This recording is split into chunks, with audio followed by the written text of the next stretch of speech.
All right, welcome back, everybody, to the Draft Degenerates podcast. It's mock draft, not Monday. We do the show on Tuesdays, but close to that. We are doing mock drafts this episode, guys, and specifically 2-round mock draft.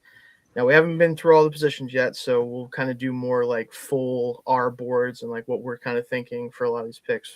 Once we're through all the positions, we'll do more mocks of that nature. But we'll kind of do a mix of guys we've already seen. We can do more of that, and then guys we haven't. Kind of have to just assume based on what we know about the consensus. But should be a fun episode for sure. Oh yeah. Always fun to do mock drafts, but before we get started, there is something, draft related that will affect a lot of mock drafts that did finally actually sort of happen. I guess maybe there might be more. I don't know. I feel like someone's got it. I mean, literally, it was just an Ole Miss fan judge. Yeah, he was like, "Yeah, this is fine. Screw it. Go ahead." Like, how is that allowed? Beats me. I don't know. I mean, frankly, I don't really care what the answer is as long as it's an answer that we can stick with. But yeah, Trinidad Chambliss was. Yeah, this was like the longest process ever. Yeah, it's like he was sort of granted eligibility in the sense like, yeah, sure, and then the NCAA like might challenge. I don't know. Well, he gets basically right. An injunction. What the judge granted was an injunction, which basically will allow them to, unless the injunction gets overturned by some higher court, which would be kind of insane that even more taxpayer money is spent on this, and more public resources is spent on figuring out if Trinidad Chambliss can play more college football. It's going to get delayed until he's able to play. So exactly, like it's not going to matter for the sake of at least right now, right? Like it just is what it is. But we think we have the answer to that he will not be in this draft class. Which again, I just personally, I'm not the one getting paid millions of dollars by Ole Miss to come back to play football. I'm not the one making the decision, but I would have just gone pro and been done with it just because. But, do whatever you will. Also, somehow the person who comes out of this looking the worst is Joe Judge, I guess. Which, okay. That's so funny. Is it? I mean, is that not accurate? He tried to make Chambliss. No, he said some crazy shit. He said something about how I don't know if this is exactly what he said, but what I saw was he said that like if a player has a newborn, like the wife just needs to take care of it or something like that. Like, oh yeah, that's right. That's right. He was saying wild and then like that. Yeah. And then that just led to everybody like, because he said like they need to be fully focused on football, and then people were just posting his like terrible plays and strategies from the NFL. Being like, you need to focus on football. Like Joe Judge, like first of all, just don't say that. Why did it even come up in this? Like, be like, don't advocate for guys to be bad fathers. Like, you can't go in front of a group of people and say that and not expect to get absolutely dunked on. Like, I just simply don't understand what the point of that was. But to be Joe Judge and do it. Yeah, I haven't heard that name, and that man was so irrelevant that I had not heard that name in years. And this is the first time I'm hearing that name. That's exactly. Not great. Like, I simply. How does that even come up?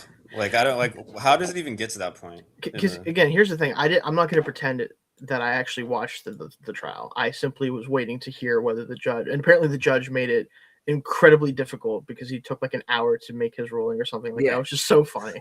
Whatever. The NCAA reps left because they knew what was going to happen. They left. Like, they didn't even bother listening to this. They're like, no. We don't have to sit here and listen to this. And it just, everything about it was a shit show. But again, like, I guess I'm good for Trinidad for getting his way, what he wanted, I guess. But also, like, the NCAA probably didn't. Yeah, why do you want this? Also, why is it like? Why did this have to be this hard? The NCAA gives 8th years to random people. It feels like every year. Like, just let him play. If he really wants to play college football that bad and make you by proxy and Ole Miss money, just fucking let him. He wants to go get paid $5 million to go 9-3 next year. Like, just let him do it. Like, why was this even necessary? Yeah, that was the other part of it. Yeah. But like, he's gonna tank his own stock. He's gonna be a 4th round probably, pick. Yeah. But like, if he wants to do it, I guess let him, because it's not like whatever. Again, this apparently the saga should be done for now, at least. We'll see if anything random pops up. But like, I had a feeling that was the way it was going to go. But still, like, we'll see.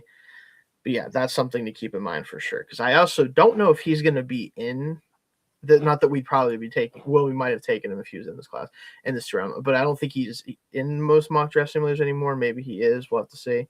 But we will not be taking him or talking about him any further, most likely, unless again something else actually happens with him that we haven't already seen play out. Much to Shane's disappointment that he can't. Yeah, exactly. Yeah, you can't mock the 5'11" quarterback to the Steelers. Who he's not 5'11". He's probably 5'11".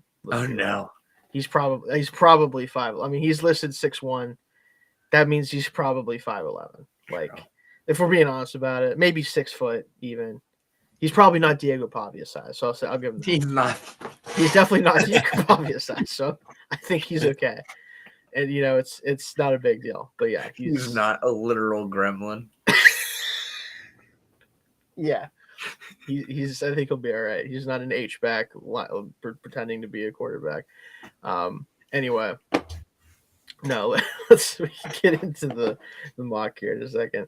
I do think, and this kind of we'll get into, and we'll talk about this during this mock, obviously. I think I'm really excited for the Edge class ranking next week because I've heard a lot of different takes last few days, and it's very all over the place with a lot of these guys. And I'm just very curious, not only where I personally come in, but obviously like where you guys come in on that. Because I feel like last year, I believe it was you and I, Dalton, had a lot of differences. Maybe even Jake compared to me or you too. We had a lot of differences. Yeah. So like, I'm curious if the same type of thing happens, or if maybe we end up more in line. It's going to be interesting because this Edge class is, from what everyone says, is good. It's just how good is it actually, right? Yeah. Last year you guys did not like the Georgia guys. I was a fan. Yeah, that was a big thing. Yeah. There's a player I already know that apparently is very similar in terms of strength and weaknesses to Michael Williams. I already know I'm probably going to be lower on than consensus. We'll get into that at some point. But that'll be, again, next week. We'll probably talk about a lot of these guys, obviously, in this one, since we'll be doing 2 rounds here. But let me make sure that I have everything set to go before we get kicked off. And we can do this one of 2 ways. We didn't talk about this pre-show, but I want to open it up to either of you, kind of depending on how you want to do it. We could go one by one and just start, go 1, 2, 3, or we can kind of briefly talk about each pick and make it as a group. It's whatever you guys want to do. Consensus might be fun. We haven't done that in a while. Yeah, we could definitely do that. So I'm gonna not. Yeah, we did. I think we did 1 by 1 for the last one. We did do 1 by 1 for the last one. So I just wanted to ask before we get started here. All right. So here, right, we're taking Ruben Bain and then trading Max Crosby to the Cardinals for their pick and Kyler Murray. Right. That's what Raiders fans would tell you. And then just build everything around Kyler Murray. That'll work. That take has to exist out there, I imagine. I actually have seen that take. Yeah, all takes exist if you look hard enough. So I've seen the take that the Raiders should just trade the first pick and trade for Kyler. Which, boy, that would make me feel something. You would definitely feel something, at least, I guess, right? I don't know if that thing would be good, but it would be something for sure. Imagine if the Raiders came out of this draft without both without Fernando Mendoza and without Max Crosby. Like, that's it. If they found a way to do that, like, that's the way to do it. If you're going to do it, though, what you just said, Dalton, would be how you do it. At that point, you won't have fans. Yeah, probably not, but Chargers don't have fans, and they seem to be doing mostly okay when their players aren't hurt. So I don't know. Damn Chargers just getting flagged for no reason. Sorry about that. Anyway, I'm sure you guys don't mind. I don't think we have to talk about this one too much outside of Dalton's trade proposal that he threw out there. But we're gonna go Fernando Mendoza, I'm pretty sure here, right? Yeah. Okay. All right. This is where the draft starts, folks. Quite literally, like not only here and also going to be in the real draft most likely, right? Lot of edge rusher talk here, a lot of even like I've seen receivers even come into play here, like different directions we can go. I think without us getting too deep into the defense yet, outside defensive tackle, which I'm certainly not taking any of the defensive tackles we talked about anywhere close this high. I do think this is probably going to be one of the best defenders on the board. It's just which one, if I had to guess. And as it stands, assuming we think he's going to be an edge, which I know a lot of people are starting to think that he's not, and he's actually listed as a linebacker here. I know Reese has been a very popular pick here. What do you guys think here?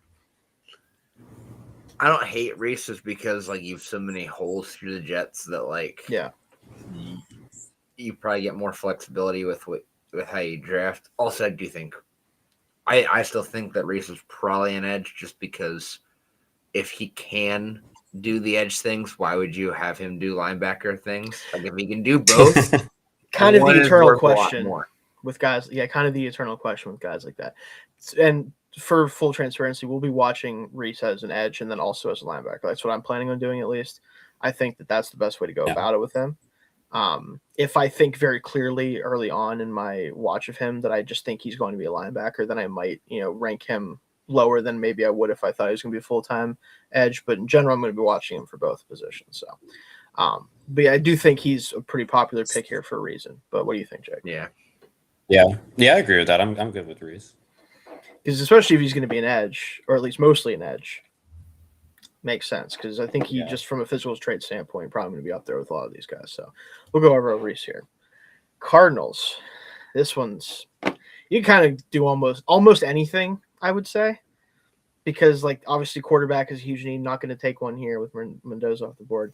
They you can make an argument they could need almost everything else near the top of the draft, except probably not taking another wide receiver right now, and also probably not taking running back because they're bad. So you take the receivers and Love off the board. Almost anyone else, I'd believe. Yeah. I think for me at this point, I like Bain more than the offensive lineman. And at this point, you just need a quality cornerstone piece because you're headed to like a multi-year rebuild if you're the Cardinals. I like that idea too. I think him and Sweat off the edge would be very fun. Yeah. For sure. So that would give you at least kind of maybe hopefully a calling card on defense. Young secondary that still has to get together too that I like though. So I kind of lean that way too. Do you feel the same way, Jake, or do you have someone else you want to throw out here? Yeah, I like Bain as well. I would probably go with that, but I do think it would be fun if they drafted Carnell Tate and just fun. Yes, responsible. No, it would not be responsible. Unless you're already giving up on Marvin Harrison Jr., which I think would be very silly. Then I don't see because you would have basically it'd be Michael Wilson who broke out last year. Never wrong, just early for me on that guy. Marvin Harrison Jr. coming back, hopefully. Trey McBride, who might catch 100 passes until the sun burns out the way he's playing last couple years. It just feels like it would not be really smart in general. But I get the fun aspect of it, though, because it's like, man, throw the ball up. Any one of our 4 players that are 6'3 plus are going to catch the ball. It would be interesting. So I get that. Yeah, now you can finally build a defense, you can start building a really solid defense worthy of a great defensive-minded head coach, or of a good defensive mind at head coach like a Jonathan Gannon. Yeah, it'd be really cool. Oh, wait. Get that guy. Yeah. They got one of the Fleurs instead. I don't know how I feel about that at this point, honestly, but we'll talk about it. I just hate how they brought in Gannon and then didn't give him any of the things he needed. Realistic and honestly, the defense oftentimes played kind of on its head for him, and it was definitely better than it probably should have been a lot of times. Absolutely. But then Kyler Murray would be like, "I was good for a while, and now I'm not anymore. Sorry," and then that kind of became a problem. So but that's just Kyler Murray, right? Exactly. Also, I kind of contend that if James Conner doesn't get hurt, that team might have been okay last year. I believe that much in James Conner, but that's beside the point. Because they certainly couldn't run the ball for shit once he went down. Yeah. But anyway, both their running backs went because this is true. Went down, and Benson, what's his name from Florida? Benson went down too. Yeah. They were cooked in the backfield. They had dudes who ended up getting chewed out by the coach because he dropped the ball before he got there. Yeah, that's a bad. It was DeMarcado. Tough scenes. But no, we're not going to take a running back here either. I agree with Bain until proven otherwise, which will be this week when we watch edges. I do think he's worthy of a pick up high. So Titans. Now this one feels easy to me. I don't know about you two, but I'm running the card in for Carnell Tate so that way my quarterback has someone to throw the damn ball to. See, I want to actually protect him. I get that. Yeah. I do Also, 100% I don't know if understand. Tate's worth a top 5 pick. I don't know, but I think in this class, you could make an argument that there's not many guys who are. And if you at least get a player that I think is legitimately going to be able to be a wide receiver 1 for that team next year right off the bat, I love that idea. But I would also, again, listen to, for sure, protection, if not a receiver, though. What do you think, Jake? Yeah, where do you lean on this one? Because I'm curious. Oh, you are either muted or we can't hear you again. Nope. Oh, man. Jake's being shut out of the show by his computer again. Well, while we wait for Jake to come back in here, I do get the idea of getting more protection. I just wonder, are they really going to bench either of the tackles at this point between the draft capital it's spent and also the cost of Dan Moore? That's my thing. Now, you could play somebody at guard. I think Zeitler was only on a 1-year deal for them last year. I think that you could definitely plug and play. Let's say it's Maui Noah, for example, or whoever it would be. You could plug them at guard.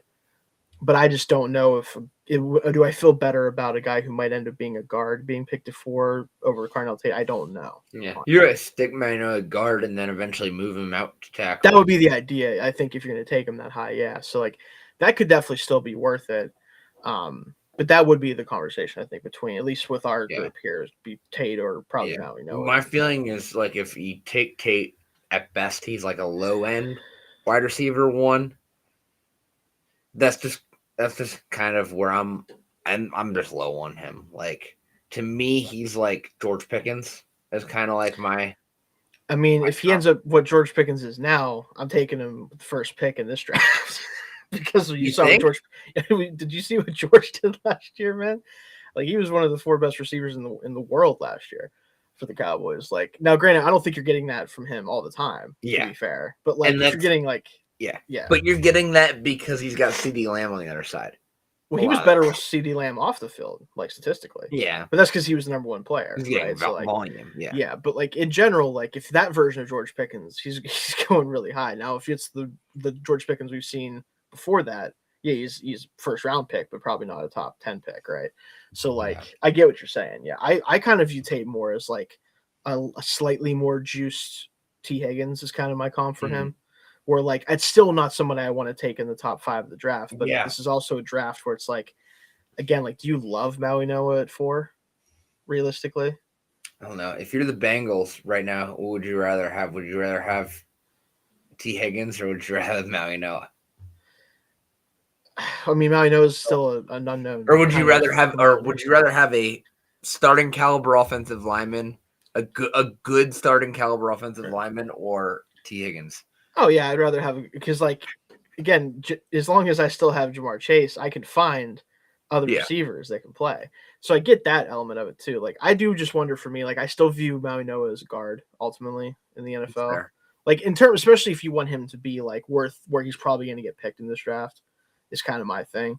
Which that ends up bringing up the conversation of is a guard worthy of being drafted this high? And I think usually probably not, but maybe in this class you can make that argument, honestly. So I'm okay with that one. Honestly, I do want to let Jake come back in here. So he's rebooting his computer. So we'll make this pick. I think he kind of convinced me on the Maui Noah aspect if that's who you want at offensive line here. Yeah. Because I do get But go ahead. I'll throw one other name out there. Okay. Do we go Jeremiah Love? It'd be way high. The Titans are just so bad, dude. I can't. It'd be such a luxury. I know. I can't.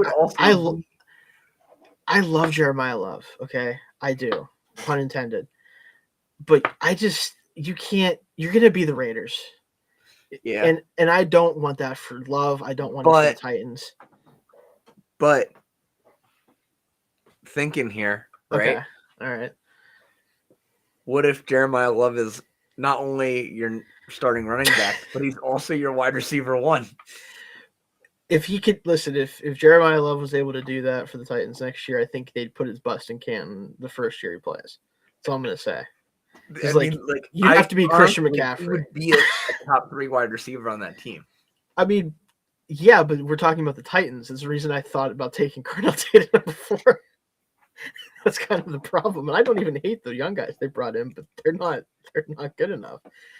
Anyway, Jake, I don't know if you caught what Dalton. I think we should be good now. No, yeah, so yeah, we are. I can hear you. So we're debating between Malino and Cornell Tate, and then Dalton threw a curveball of like, what if they just said screw it and threw Jeremiah Love in that offense and let him do stuff?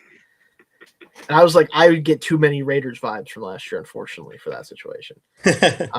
So yeah, but we need everything. So let's take a running back. Exactly. Where would you look, because you're back now before we made the pick, where would you land between Maui Noah and Tate here at 4? I think I'd probably go Tate, I think. Okay. That was my initial thought too, but like Dalton brought up the point of like, even though I really like Cornell Tate, I don't know if I would really like to take him any higher than like around 10-ish, ideally in a normal draft. Yeah. But this draft is kind of weird, and also the Titans are just so fucking bad at receiver that it's like I kind of. But then again, the offensive line isn't good either, so you could take Maui Noah and make the same argument. You know what I mean? But does the offensive line matter if Cam Ward's going to run around forever looking for somebody anyway? Well, that's another discussion that the Titans have to have with themselves, frankly. I think Brian Dable is fine with it because he loves guys who are reckless as shit with the football. So he's like, hell yeah, who cares?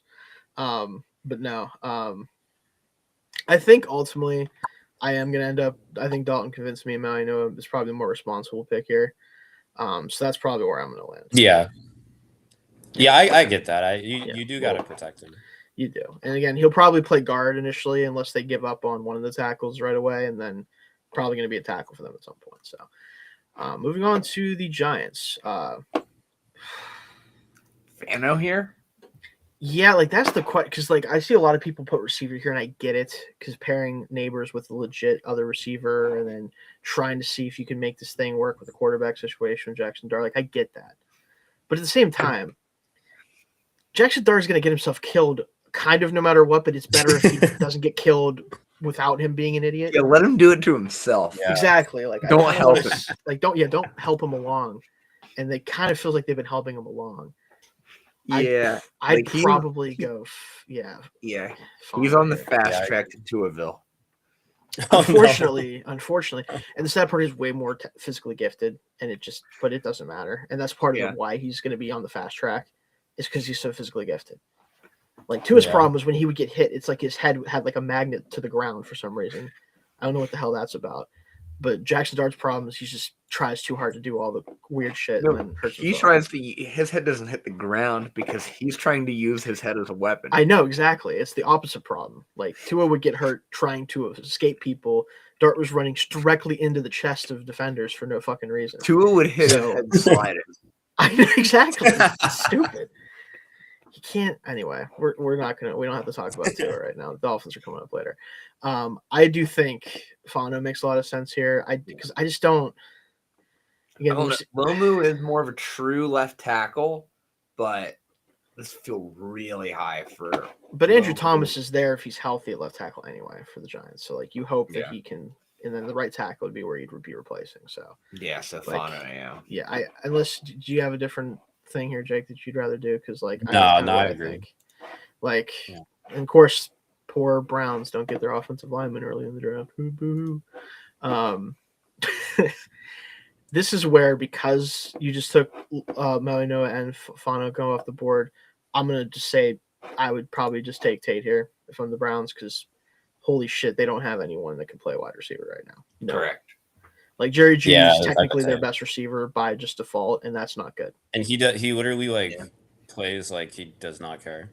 He plays. You could argue their best pass catcher is Harold Fanner Jr. right now. Oh, that is the case. That is true. Yeah. That is actually just, especially because like I like Cedric Tillman, but he never plays. And Yeah. when he does play, he's good, but he never plays. Jerry Jeudy plays and is never good, except for like 1 year randomly 2 years ago now. I think Harold Fant is definitely their best pass catcher right now. And then if you take Tate, you can at least maybe get a better idea of like if Shedeur Sanders is worth any more time. Yeah, I think they're gonna start Kirk Cousins this year is my guess. That'd be really funny. I hope that happens just because it's really funny. That'd be the most depressing quarterback. Yeah, I that's don't so petty. think they should, but it'd be very funny, wouldn't it? If they're just like, we need a veteran to right the ship. People would lose Kirk their minds Cousins. if they brought Yeah, I don't know. I think Myles Garrett would retire. I mean, he could if you wanted. Like to. at least with Shedeur, you can like make the argument like, hey, we're trying something. Yeah, you could. If it Yeah, you sucks, could we're gonna definitely get a do great that. quarterback next year. For sure. Yeah, that's definitely what they should do. But this is the Browns. Yeah, with They're gonna Cousins, be like- you're just committing to winning exactly 6 games. Pretty much. Yeah. Well, 4 games until he blows out his knee again or something weird happens, and then you let Shedeur go out there with no reps until week 10, and then he loses all the rest of the games because he hasn't played at all. Oh, he found a way to win several last year. Did he win several?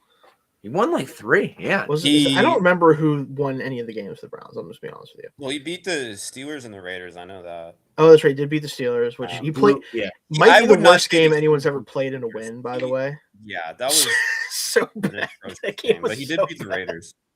That's right. He did beat the Raiders. Yeah. Yeah. Well, I mean, yeah. Not a tall order, but yeah.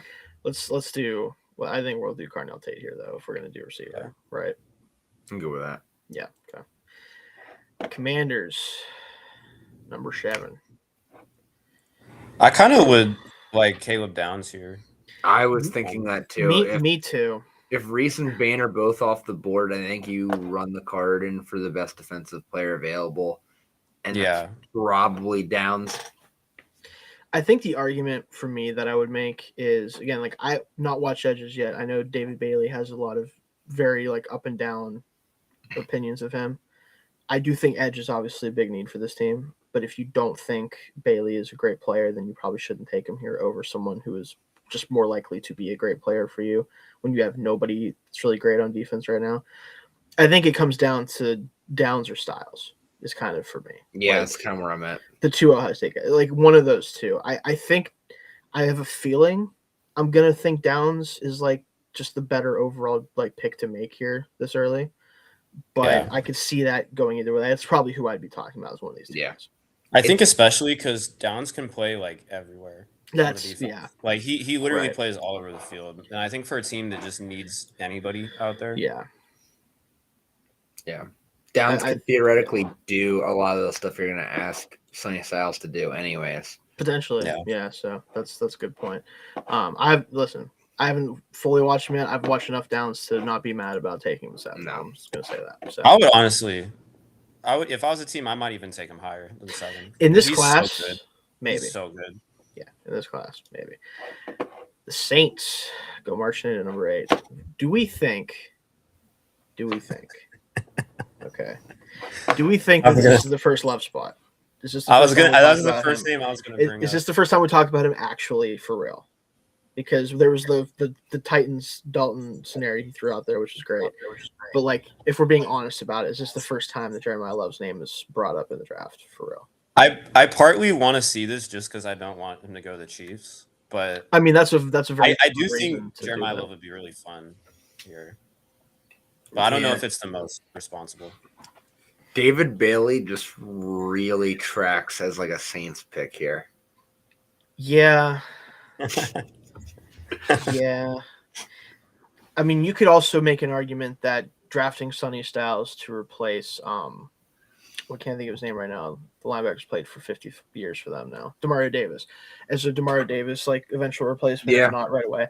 That makes a lot of sense. It would be the responsible thing to do. For sure. Or a receiver even. Just again Tyler Shuck. But if you're taking Jeremiah Love or a receiver, that's to help Tyler Shuck, so it doesn't you can do either one of those. And then Did they draft the left tackle last year? Yes, Banks. Yeah. So they're good there. I think not that they can't improve the offensive line, but it's not a current need. No, not a tackle, especially because they got Fuaga on the other side too. So yeah. I think the top two guys here would be Styles and Love. Honestly, It's fair. they either go the defensive, like try to find another like middle linebacker for the future type of thing, or they just say we have a rookie quarter or second year quarterback that hit actually way better than we thought. Let's just get the most talented player we can get for the offense and go from there. Yeah, I mean, Alvin Kamara is not going to play forever. Certainly not. So As much as he seems determined to, though. yeah, I mean he's at least determined to keep playing for the Saints, if not forever. Yeah. Which I don't get. Because at this point, it's not good for anybody.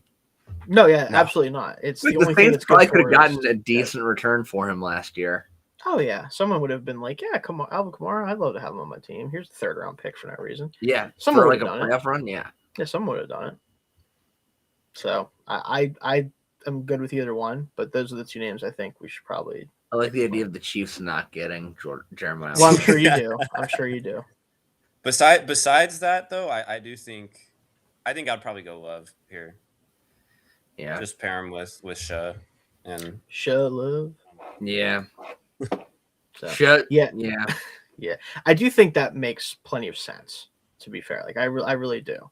So, because if you can have really effective play action and give Shah more time, I think that could be huge for his development.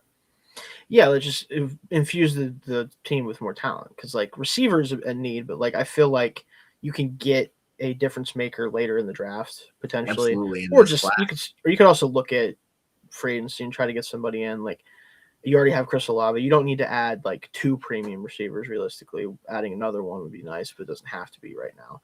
I think Love makes the most sense if you're not going to go defense, basically. Yeah. So we will do that here, Jeremiah Love.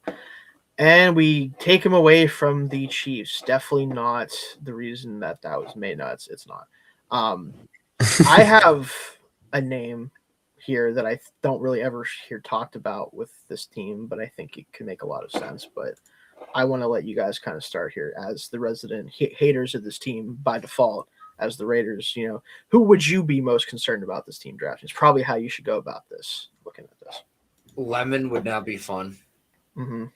Yeah, I was thinking Lemon or Tyson, maybe someone like David Bailey here, maybe. Yeah. But like David Bailey and George Karlaftis feel like a lot of the same thing. Yeah, that's true.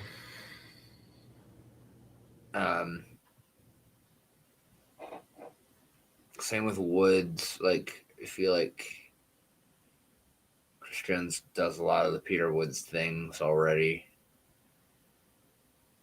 Yeah, I might lean Lemon here. I think he'd be pretty nasty with Mahomes. What's funny is that's exactly who I was going to bring up. Yeah. So that's who I think based on the board, the way that it's shaped out, that's who I'd probably be looking at if I was Chiefs. It just if they were a few picks down, Sadiq might make sense as a replacement for Kelsey. Yeah. But this feels way too high for Sadiq. It just again, I like him. I think a little bit more than a lot of people tend to at this point. Like I think he's kind of being overthought a little bit. People digging into certain metrics, but like this is just way too early. Yeah, like unless you're trading now, which we're not doing trades in this, or else we might do that. But I think Lemon would be the pick here. Yeah. Good old Cincinnati Bengals. Now, if I know the Bengals, take any defender. I mean, yes, but also, do you just run the card in for Caleb Lomu? So just because you can maybe get through a season with Joe Burrow. Yeah, I mean, although I know who the Bengals Styles is there. Styles is there. I know who the Bengals would probably take. Keldrick Falk would be who they'd take because they love the guys who can't actually rush the passer but are athletic. I would. So that's all I've heard about Keldrick Falk up to this point is he can't rush the passer, but he's athletic and he's big and he can defend the run. Yeah, I wouldn't mind Styles. Yeah, that's a pretty accurate. But sorry, go ahead. Yeah, I wouldn't mind Styles or Wood here, but I'm worried they'll just take an edge rusher. But I mean, David Bailey is still here if we want to go edge rusher, but I think Styles would be the best player available at this point.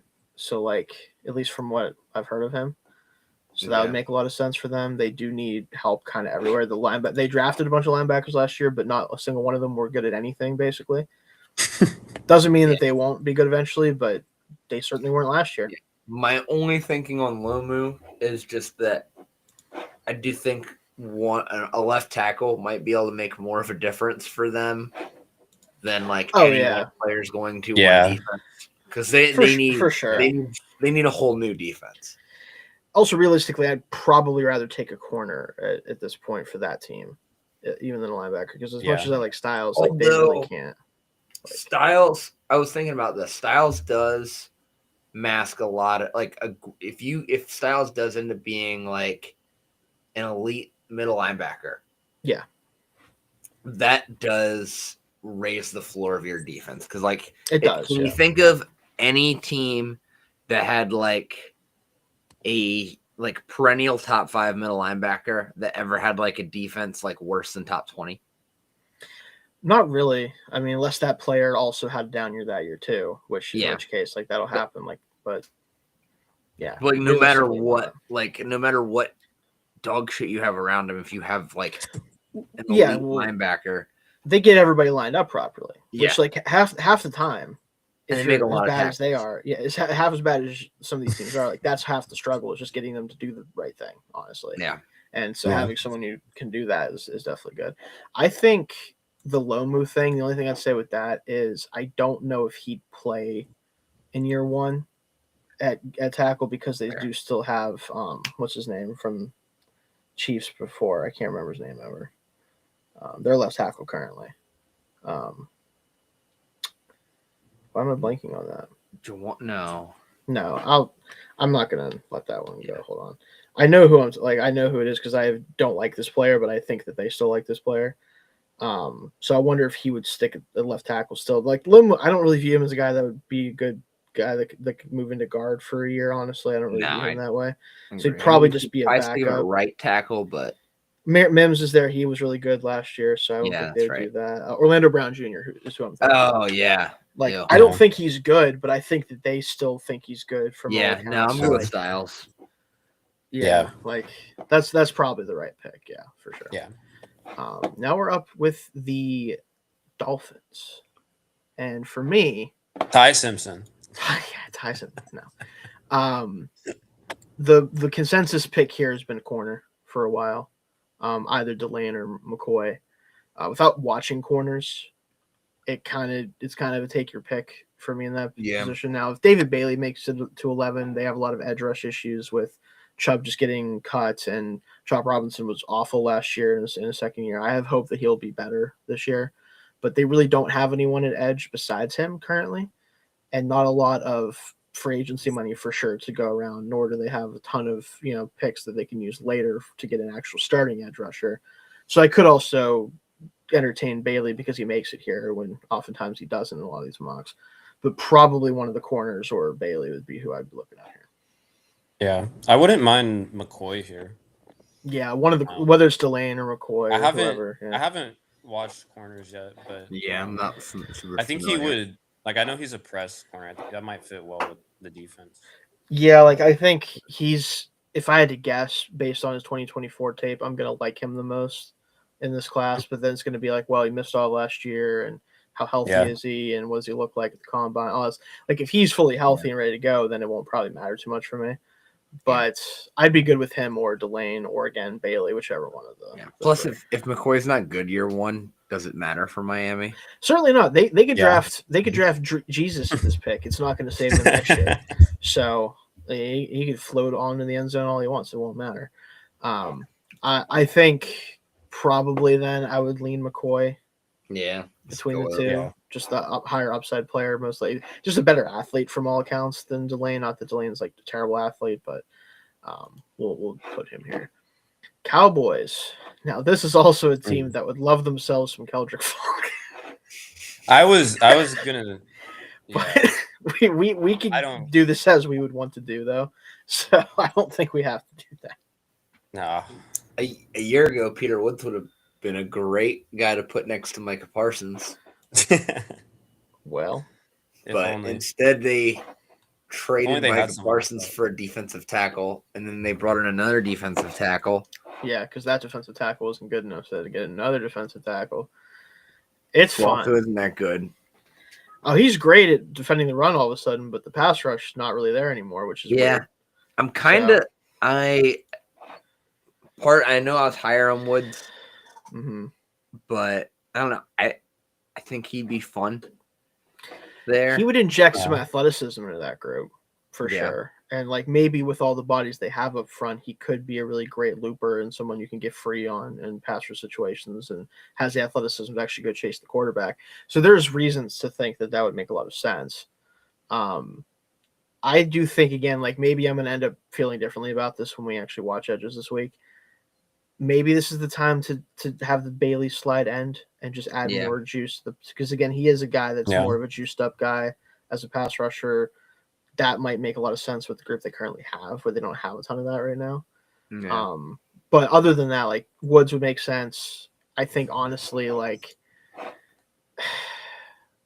here's the problem. Do we think right now that George Pickens is on the Cowboys past next year? No. Honestly, the way he I don't think played, so. maybe it just depends on.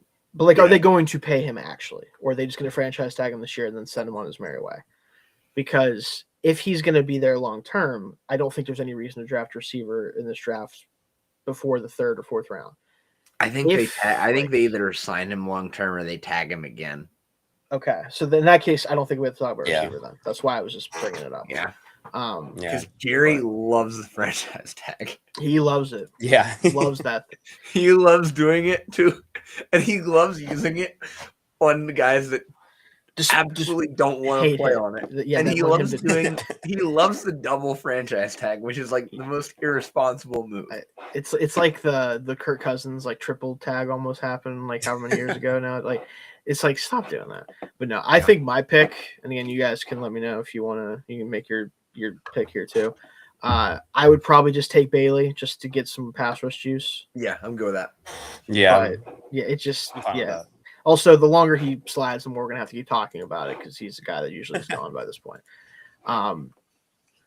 Rams' first pick in the first round. Delane or Sadiq, kind of where I'm leaning. So I agree with the Delane one. I will say Rob Havenstein did just retire. Do you take whoever you think the best tackle is on the board here? Or do you maybe try to swing for one and hope that there's a couple left at the end of the first round when you're picking again? I forgot. I honestly didn't think about that. Then, Lomu could make a lot of sense. Yeah. Because Lomu, I haven't watched the corners yet. Lomu would probably be my best player on the board right now, other than Tyson. They don't need a D tackle like Tyson right now. Right. It's the last thing. That's literally the last thing they need. Exactly. So I do think for me, I think I would have to lean Lomu here. Yeah. I mean, for me, granted, if we're going by my own board, it would be Bell and Freeling ahead of him on my tackles here. But I don't think you guys are going to go for that on this one. So if we're going to take a tackle, it would probably be Lomu. Or maybe, I mean, here's the problem: the back end of the defense is a bit of an issue sometimes, specifically corner. It's like taking Delane here at 13 does make sense. He also, I think, would be really good in their system. So, like, I get the. I think Delane would be my top choice. Okay. But I'm good with Lomu too. I'm kind of talking myself into Delane, thinking about it, just because Delane's probably a little more plug and play, whereas Lomu is going to be a little more developmental. And like at that point, maybe you just sign a free agent tackle, and then draft a developmental guy on day 2 or day 3, because realistically, you're trying to win as much as possible right now, because for sure, every year might be the last year of this window. That is true. They did just get torched by Seattle in the playoffs too. They did. I will say, like, Delane just, again, I do think he makes the most sense here. I think you can also maybe take a swing at a tackle at your second first-round pick, depending on how the board falls for them, which That we'll as see well. shortly. Which also, to be fair, this team has thrived on not having to draft offensive linemen high and still making them good. Maybe they could just do that again, frankly. Like, who knows? I don't know if I'm going to keep banking on that because that usually doesn't work out very well, but the Rams have been able to do it. Like, is anyone on their line currently a first-round pick? I don't think so. Like, and they were good enough last year, so. Because I think even Havenstein was a second-round pick back in the day, so. But yeah, we'll go. Did they draft Havenstein? Yeah, they did. He was he originally. He was the last. I think it was the last. The last Ram. Yeah. Yeah, he might have been one of the last Rams. Was he the right tackle for a while, and then Well, he's been the right tackle, I think, the whole time, if I'm not mistaken. Unless he might have played left for a while. Who is their left then? Was it Austin something? Is that right? He was a guy. Yeah, their whole line is kind of weird because, like I said, they don't really have any like high profile. Like there's a couple like second round picks and stuff in there, but right now it is Lyric Jackson is who I was thinking of. He's the left tackle. Yeah, Dotson brought over from right now. It'd be Warren McClendon Jr. would be who the right tackle would be if they had to play a game today. So, but we'll go with Delane. I like Delane here. Yeah. Then we got the Ravens up here. The two feels like Jordan Tyson to me. Yeah, either receiver or probably like Peter Woods. Yeah. Probably. Yeah, defense just kind of stinks. Madubuike is like kind of in a weird spot where I've heard that he might not play again. Possibly, like is something with him is weird with injuries and stuff from last year. Like they might need to just take defense for that reason. But if not, I would probably say like receiver, probably Tyson here then. Yeah, I'd probably lean Woods just because I think he is the only he's probably a tier ahead of everybody else on the board at this point overall as a player. It's because of talent, right? I mean, I'm okay with that for this team. I think that would make a lot of sense for them. Yeah. You could also go Vegaione. The guard spot is rough. Yeah, I don't hate that for the Ravens right now. So like you could do that. But again, like if Madubuike is not going to be back next year, which you're gonna have to double check on his status. But the last I heard is that his like status is up in the air. The middle of the defense might be in a complete hole for them. Yeah. Like if you and you could probably get by with bringing back the similar guys as last year because they sort of did when everyone wasn't dying. I mean, when Lamar's your quarterback, you can get away with that more. You can get away with a lot more. You can. Now, within reason, they probably don't want to do the exact same thing again next year, but it worked well enough when he was healthy. No, like you probably can't keep trying the whole Daniel Fall, I think. Yeah, but again, they don't have to do that. They just have to but they also don't have to necessarily spend their 14th pick on guard yet, right? Yeah. Like that's kind of the middle ground of those two things, probably. I'd probably go Woods. What do you guys think ultimately here? With that, I get Woods. I would probably lean Tyson, but I understand. I get that too. Like, but again, like at this point, like I'm just gonna believe the Ravens are gonna like actually take like a type of receiver like Tyson when they do. Like they just don't do that. Every receiver they draft is either like not actually that talented, but a little bit bigger, or is like 5'10". So I don't know. Yeah, like it's weird. I don't love them some Zay Flowers. They do love, and hey, I get it. Except whenever he does his weird shit, he does, which is unfortunately a little too often. But we'll go Woods here. We got the Bucks up here. This feels like Sadiq. Ooh. I mean, edge is such a huge need. Mike Evans might not be on this team next year. Yeah, I saw that today, and I wondered if it'd be high for him, but like Denzel Boston would be like an ideal Mike Evans replacement. That's true. I think if I was really interested in that, I'd want to do it in a mock where we trade. I would want to move back. Yeah, absolutely. But I do get that too. I've heard a lot of Cash's House smoke. I couldn't tell you if I think that that's actually a good idea necessarily, but I've heard that a lot. Sadiq, this is kind of where his range starts for me. I think is where you can kind of take him and justify it. They definitely need linebacker. I just simply don't know if I know enough about the other linebackers to take anyone else close to this high besides the two that have already gone off the board, if you count Reese in that group. That What does do you think remind on me. this one? Um, Okay. Oh, good. sorry. Side note, just remind me of something I saw. I saw a tweet today about how cracked the 2000 draft was, Okay. and how you had like obviously kicker went in the first round, but Awesome. also like two off-ball linebackers went in like the top 5, and like Oh yeah. Dude, and like draft used to be a lot different. several running back, like 5 running backs went in the first round. That's what used to happen. Yeah, that's crazy. We lived in a society back then. No, I'm just kidding. Like looking back, it's insane. Yeah, the sport changes. It certainly does. But the more it changes, the more it also stays the same. So at the end of the day, I think Jake, where would you go here? You think with just who? I would probably lean edge. Okay.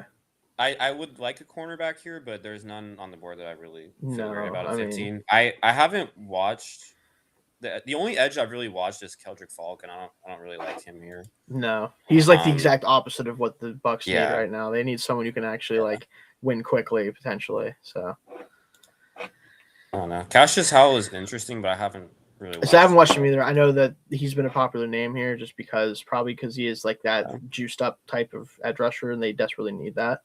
That's probably why that is where it is. Like but whether I would think he's worth that pick or not, I couldn't tell you. TJ Parker, I don't know. I don't know about him yet. I'm going to reserve judgment on the Clemson guys that I haven't watched yet until I actually see them, but I don't know. Something about him, I don't trust him. I don't know. It's the Dabo effect, I fear. I'll just say that my pick here, we'll see if anyone agrees with me and we can make the pick then. I'm probably just going to do the easy thing and just take an edge rusher, and it'd probably be Howell in this case. I'm all right with that. Yeah, I'm good with that. Because, again, it just makes a lot of sense. The Jets, Jet. Anyway. I mean, this feels like a good spot for Tyson, right? Who we take before Bain? Yeah. It would have been Bain, I'm pretty sure, yeah. Yeah, I like or no, Reese. Sorry, Reese, yeah. Reese, same idea, yeah. Yeah. This feels like a good spot for Tyson. I am a Tyson hater. I mean, I kind of am too, but mostly injury related. Like, I think he's a good player. So, like, but again, if you're the Jets, like, if he's not good, like, if you can just get him slow rolling and get him up to speed next year, and he doesn't have to do too much because he's going to be the receiver too for this team, I'm okay with that. I think it's kind of where you start thinking about a guy like this that, like, or you could, if you're me, granted, I would probably take Casey Concepcion, but I don't think anyone else is going to do that except for me at this point. So, part of me wonders: do you take Vega here? You could, and just hope that you can run the ball really well and play great defense, and hopefully nothing else will matter. Yeah, my problem at this point, like, again, we're not necessarily doing this as like we're trying to do this a little bit like what we would do, but also like what we think makes sense. If I'm the Jets, everyone's getting fired if we're not better than we were last year. So do they end up drafting like that? And if that's the case, like, they probably think that they need someone to play receiver other than Garrett Wilson, and the 2 times a game that whatever the other receivers are on the team are going to do something. That might be part of the process here, or they might hopefully do the smart and do kind of what you're thinking. I think here, Dalton, of like, let's just keep building up this offensive line that's already very good, but could be even better if we take another player for that spot. Because Vera Tucker, is he even going to be on this team, or is he going to be a free agent and they're going to let him walk? Like, with his injury history, I wouldn't be surprised if he just walks. Yeah. So, I don't hate that idea. What do you think, Jake? I think I'm leaning towards Tyson. Okay. You can go with that.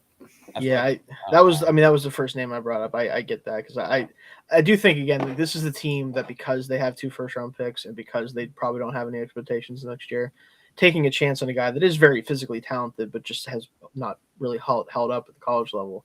Hopefully he can figure that out when he isn't the number 1 target every week like Wilson's going to.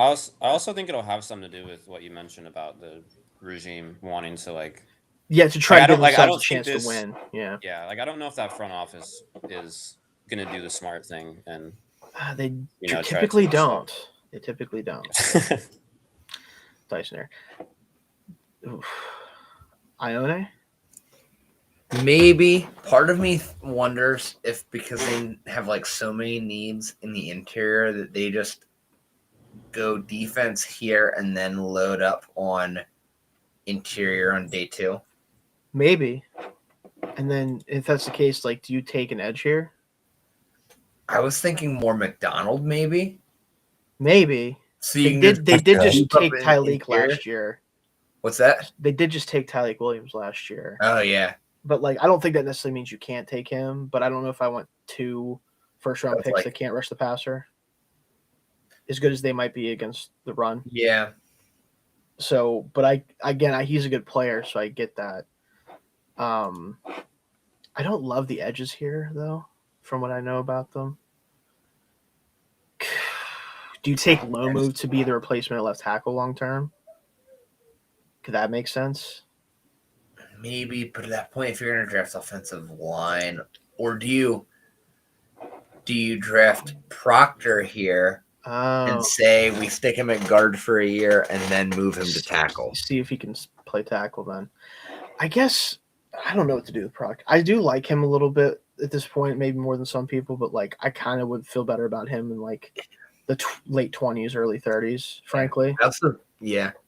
He does. I'd feel better. But he gives off Dan Campbell vibe, though. He does kind of give off Dan Campbell like Dan Campbell was going to see the clips of him catching passes and be like, he's like, oh yeah, that's my guy.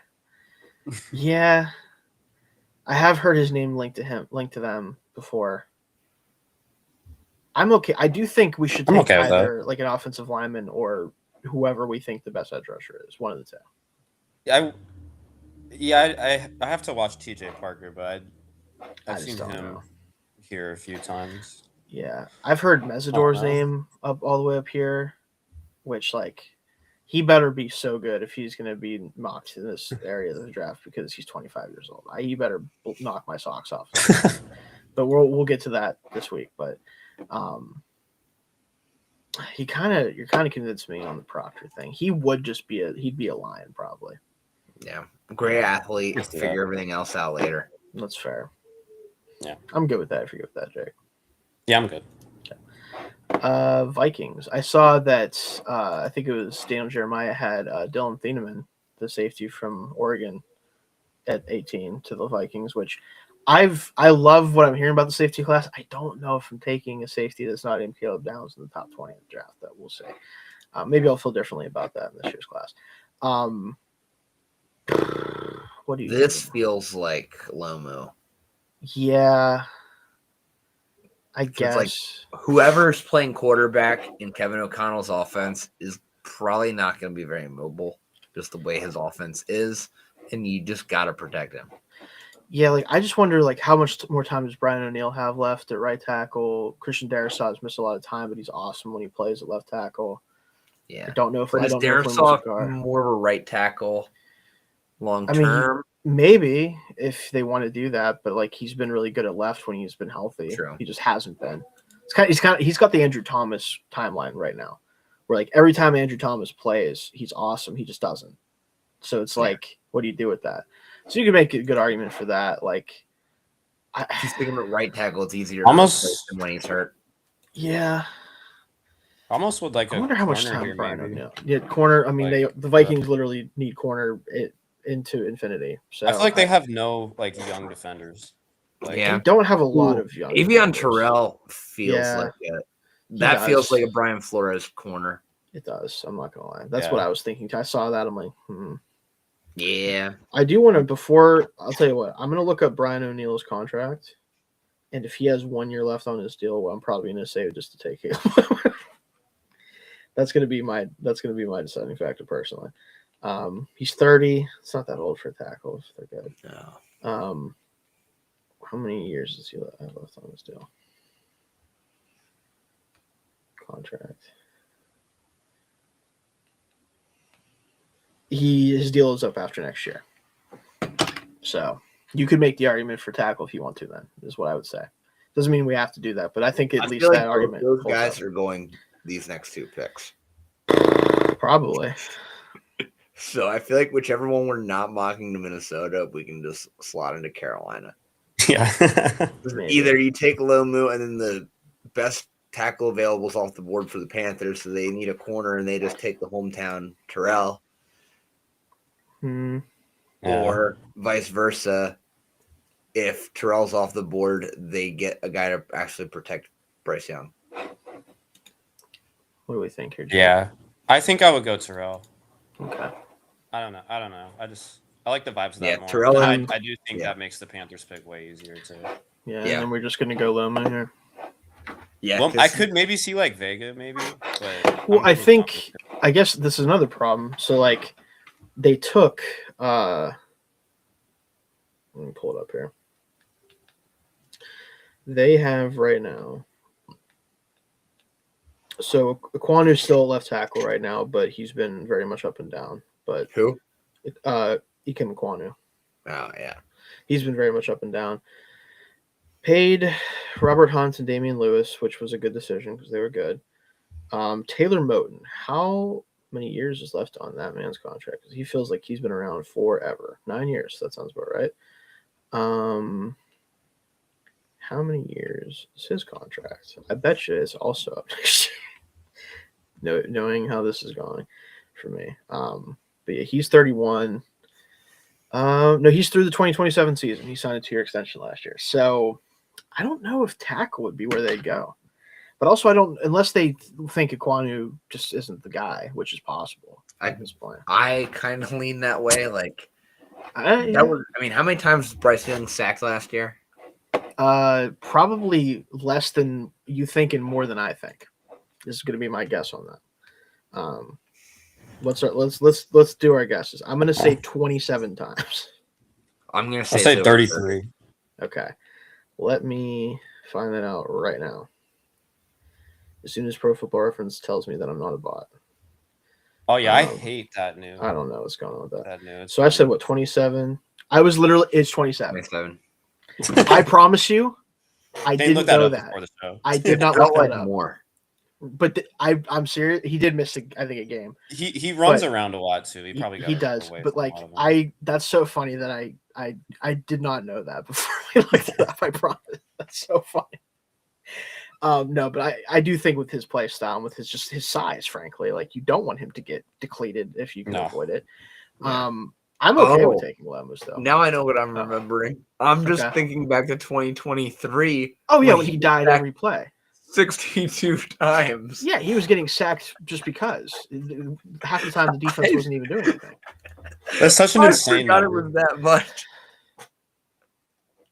It's bad. Much better the past 2 years.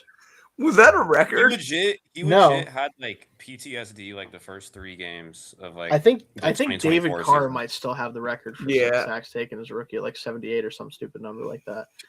But the Carr brothers, man. Anyway, I do think Lembu's a fine pick here though, if that's the Yeah. case. I like Lomu.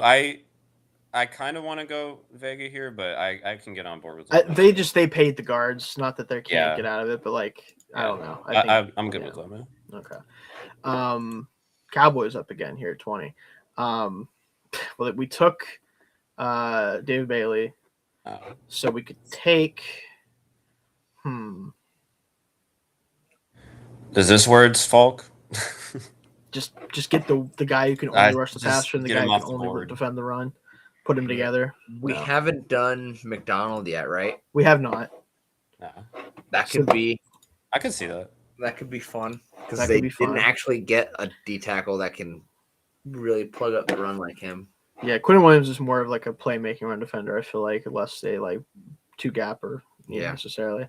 Which, Um, if you put McDonald next to him, then Williams might get a lot more one-on-ones, yeah, which could be a problem.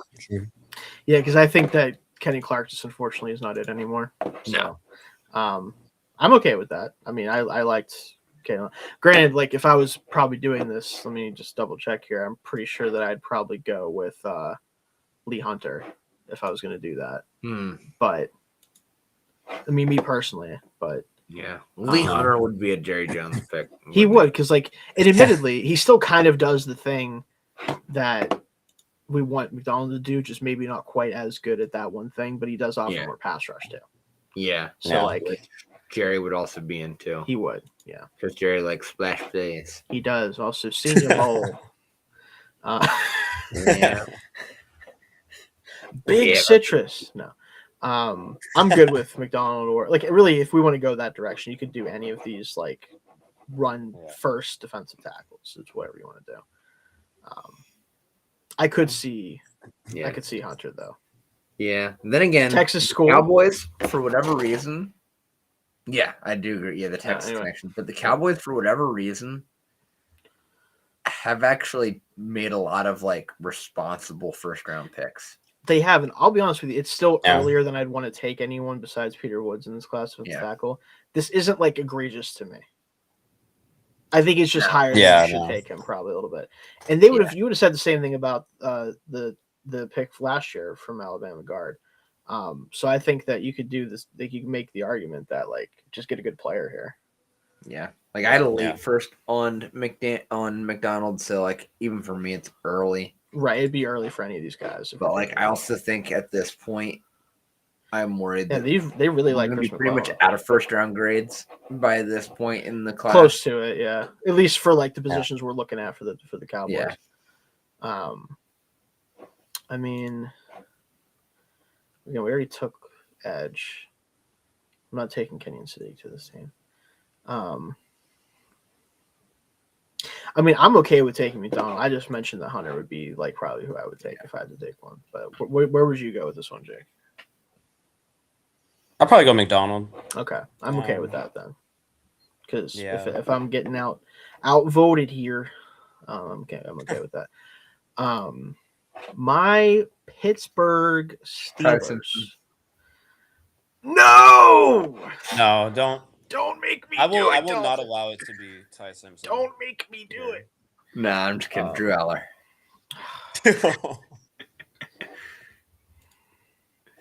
It's Big Ben all over again. Yeah, if Big Ben was bad. You can do. Big Ben was bad. Well, actually, Shane, you should go first for this one. I probably should. Yeah, I mean, if it was me making this pick, I'd turn the card in for Concepcion. But I'm also willing to accept Denzel Boston as a secondary choice here, or Vega. May I interest you in a Colton Hood? I haven't watched corners, so I'm going to say no. Okay, but mostly for that reason. I'm good with Boston or Concepcion here too. I would also accept Vega Ione. I would be good with Boston or Vega. You just took Zach Frazier last year, right? Yes. Well, 2 years ago, but he's firmly the center, yeah. Like, do you need that much? Like, I don't know. Losing Ciamalo, though. Yeah, losing Isaac Ciamalo. So we're going to have to replace a guard no matter what. So that would be a fun young offensive line. It would be. That's why, like, I've been debating back and forth. I'm like, I love Concepcion. I like Denzel Boston. I'm going to be okay with either one of those players if they took them. But I also feel like the best player of the three might be Vega Ione.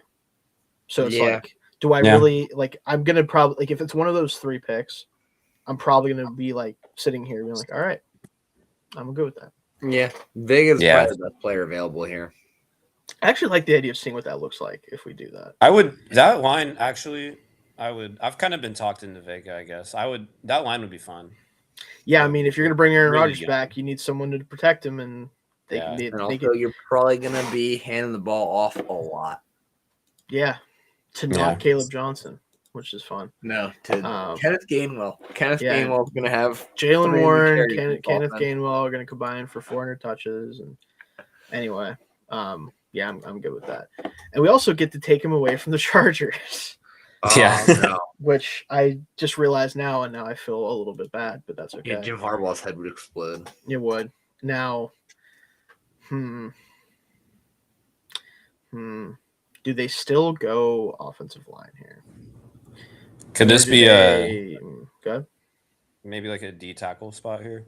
Could be. Maybe like a Caleb they need a pass rusher, though. They need an edge.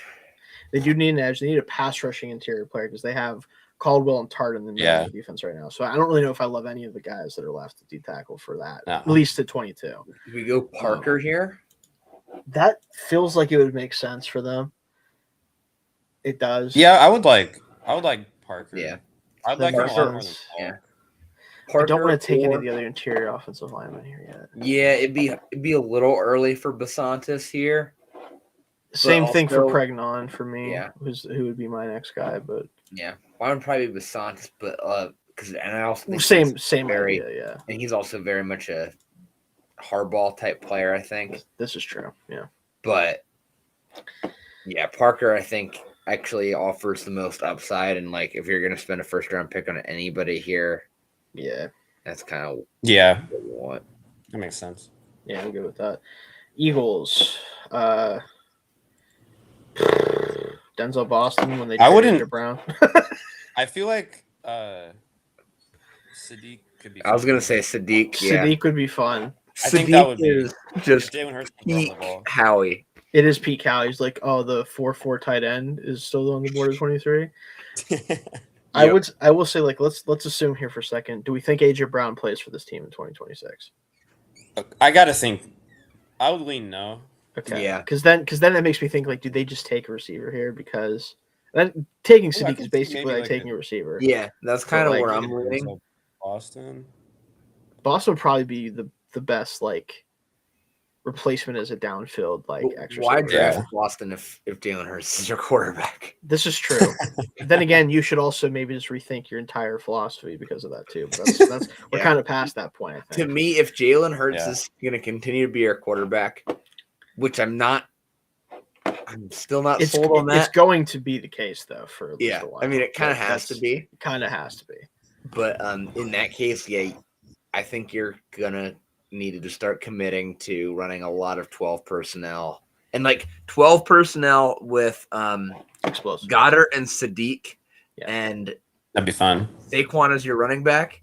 That's fun. Like that's a Yeah. fun offense. It That's is a fun. really fun Yeah. offense, and AJ Brown would probably get a lot of interesting looks in that. Yeah, maybe they can make him happy. They can't. They can't make him happy, but can't. like they can at least can try. force defenses to not or to play less too high. This is true.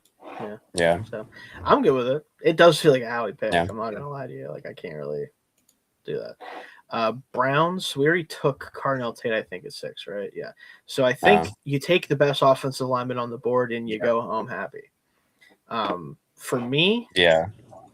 on the board currently, that okay, well, you're not going to go with me on this one unless you guys have watched him and agree with me, but Markel Bell would be the best offensive lineman on the board for me, but I'm not I gonna have do not that. watched him. Yeah. I also I don't haven't. like any of these offensive linemen. That's kind of the problem. I guess Freeling would be my pick here because he's a tackle at least.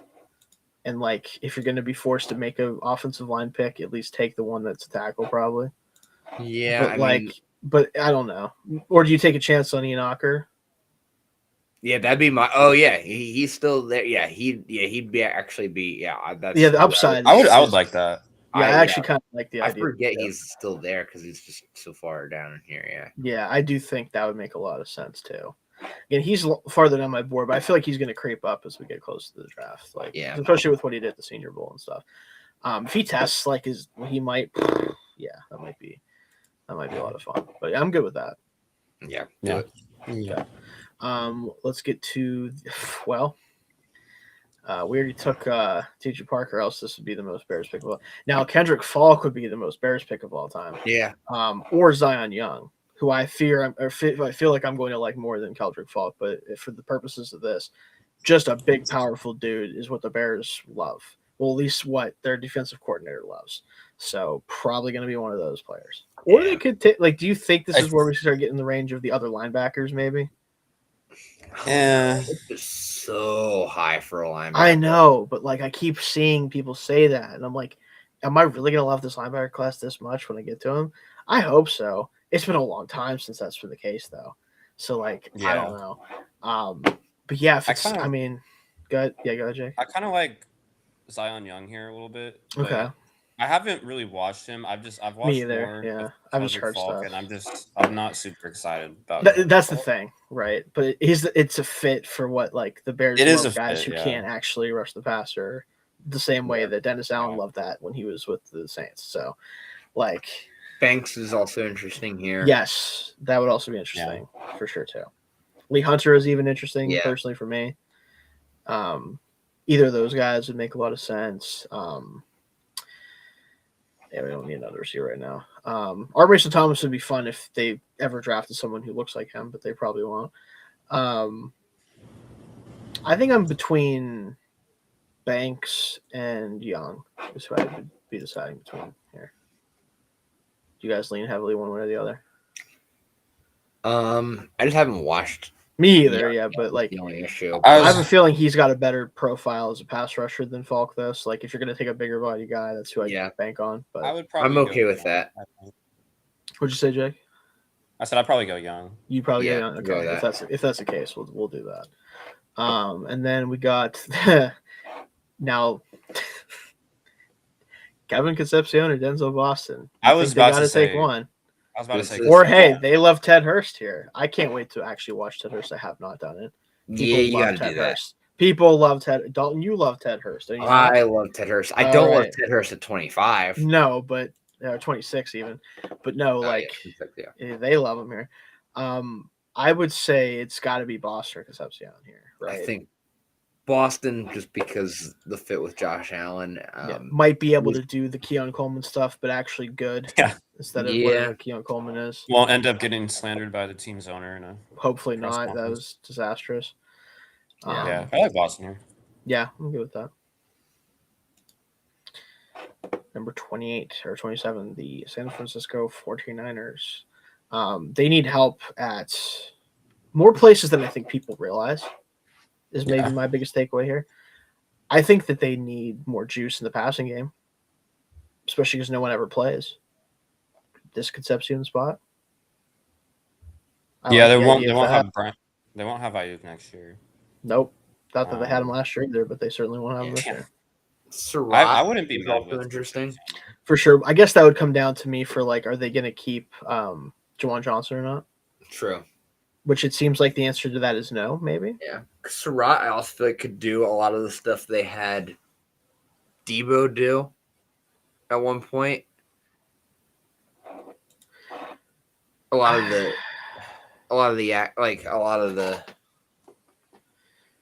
I don't know if I like anyone to do what the Debo stuff does at this point in this class.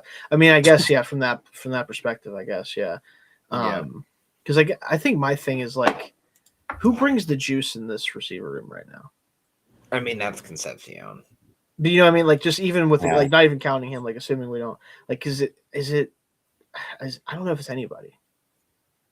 Yeah, I just worry about Concepcion like actually being like, if Concepcion can actually play outside at the next level, then he's the pick here. I just that's fair. Really have trouble believing that.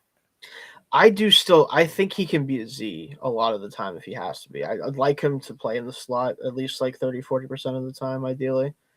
But I also think if he's going to succeed in that role, Shanahan's offense is probably where you'd bet on that. To happen. Yeah, and I have. You know what I mean? I do have a late first grade on him, so I think it's that's my thought. If he's going to make it this far in the draft, which it seems like he might, I think the Niners, if they don't go with like a Sadiq, if he's there or something like that, he just adds juice and like his hands are a little questionable. That's the thing I need to see him clean up a little bit.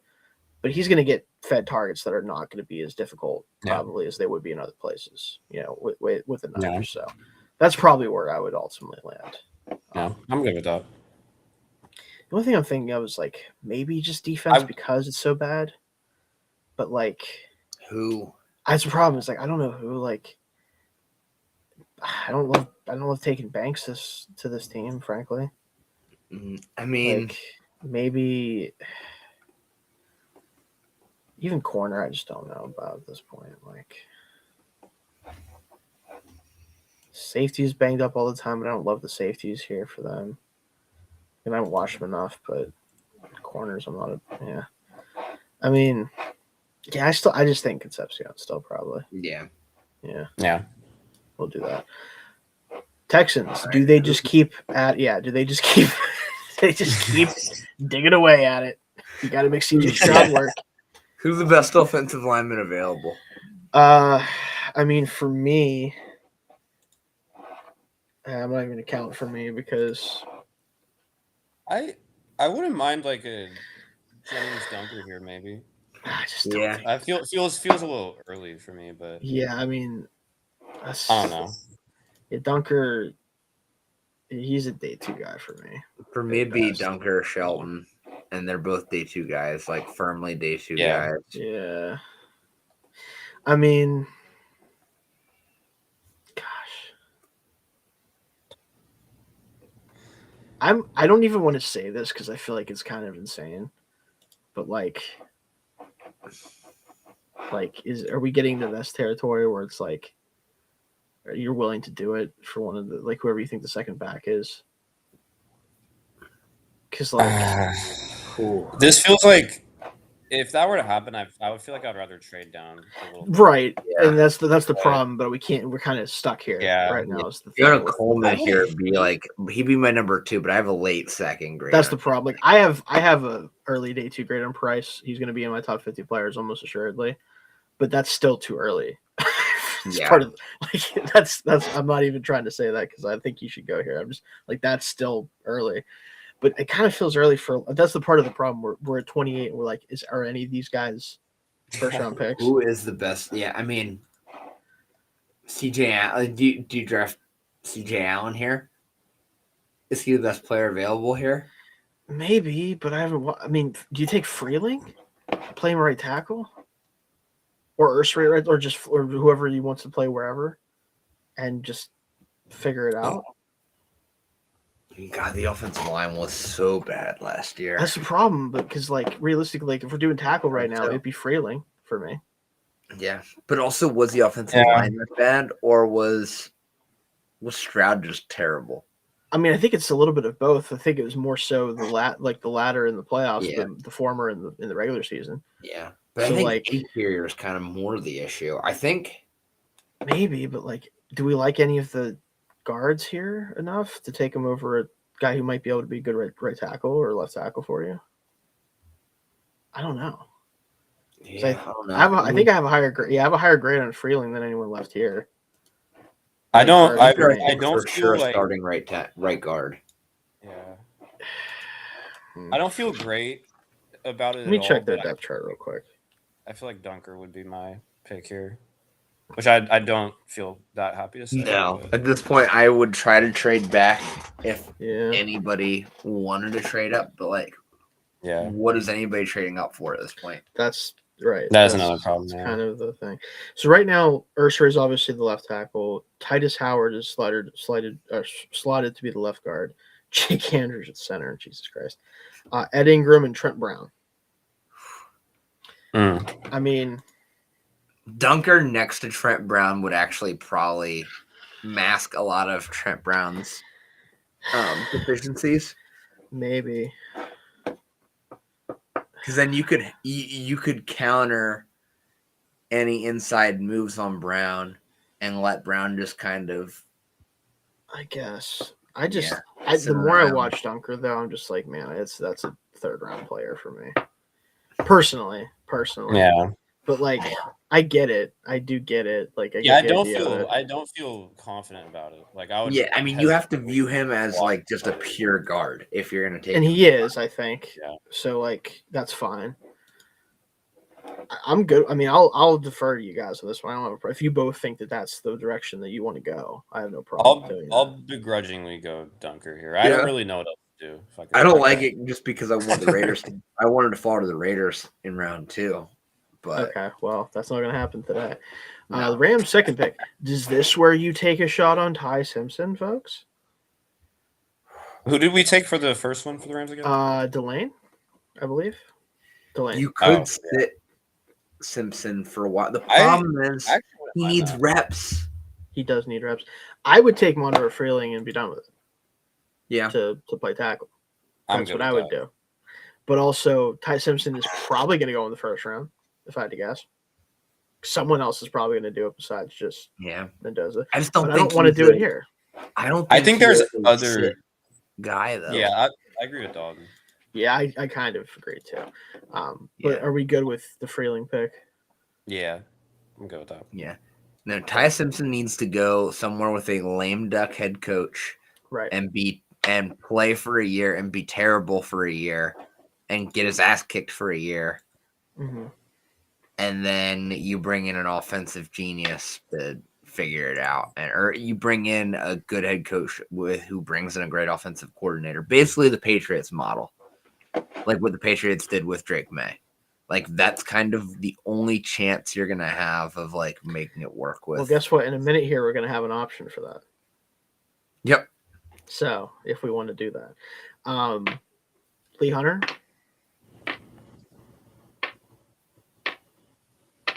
Sure. How do you feel? Yeah. How do we feel about that?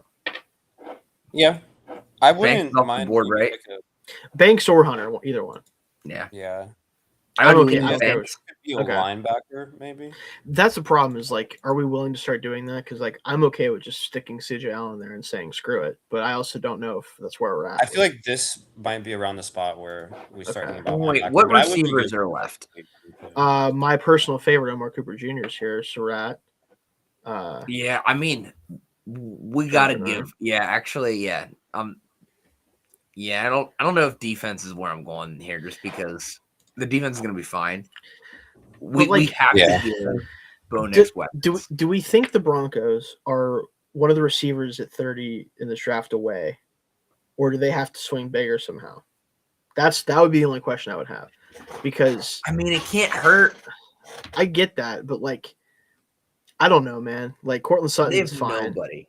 Pat Bryant is probably like going to be the third receiver on this team no matter what.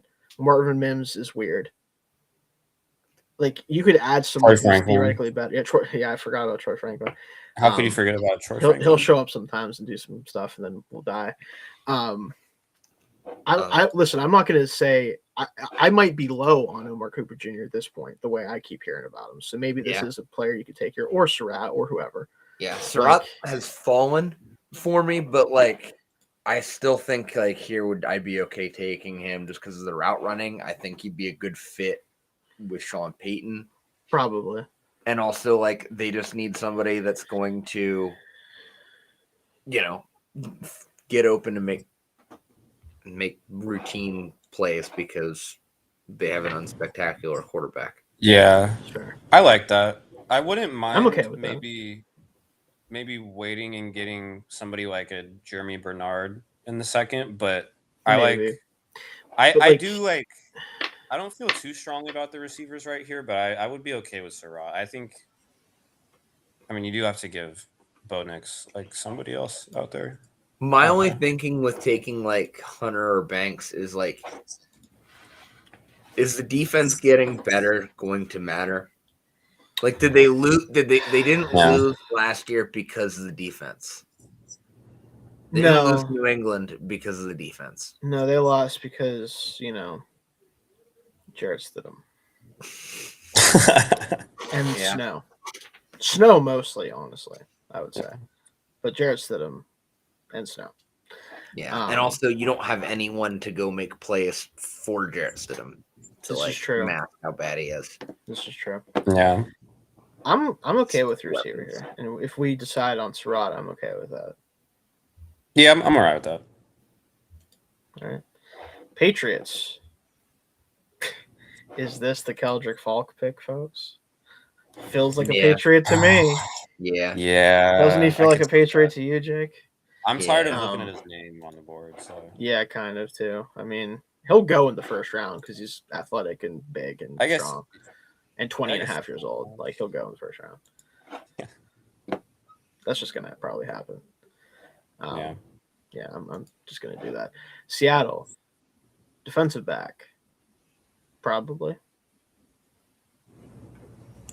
Maybe. Another guard. Anthony Bradford stinks.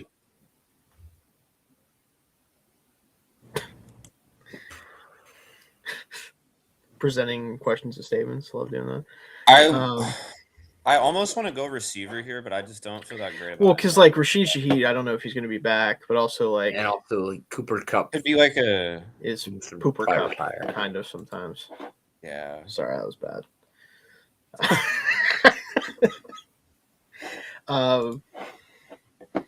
Man, I don't know. I watched more of Jacoby Lane, by the way. I don't think he's good at all, actually. Just throwing that out there. Just as a, I just saw his name and I'm like, no, I don't like that. Yeah. Is it again? I think it's either corner because I don't know what the future holds for Tariq Woolen or anyone not named Devin Witherspoon. Honestly, you could go interior offensive line again because again, Anthony Bradford's the worst starter on that team, probably, maybe, unless I'm forgetting somebody. So there's that. Where are you guys thinking? Oh man.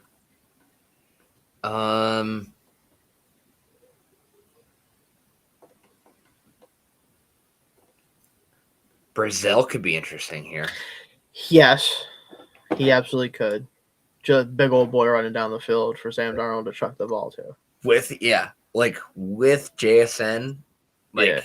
the combination Yeah, that would be good. is a lot of fun. Yeah, I can understand that. Because you're gonna for need sure. if you're not gonna have Shaheed back, you need somebody to take the top off of defenses, and he does that in a different way than That's Shaheed. true.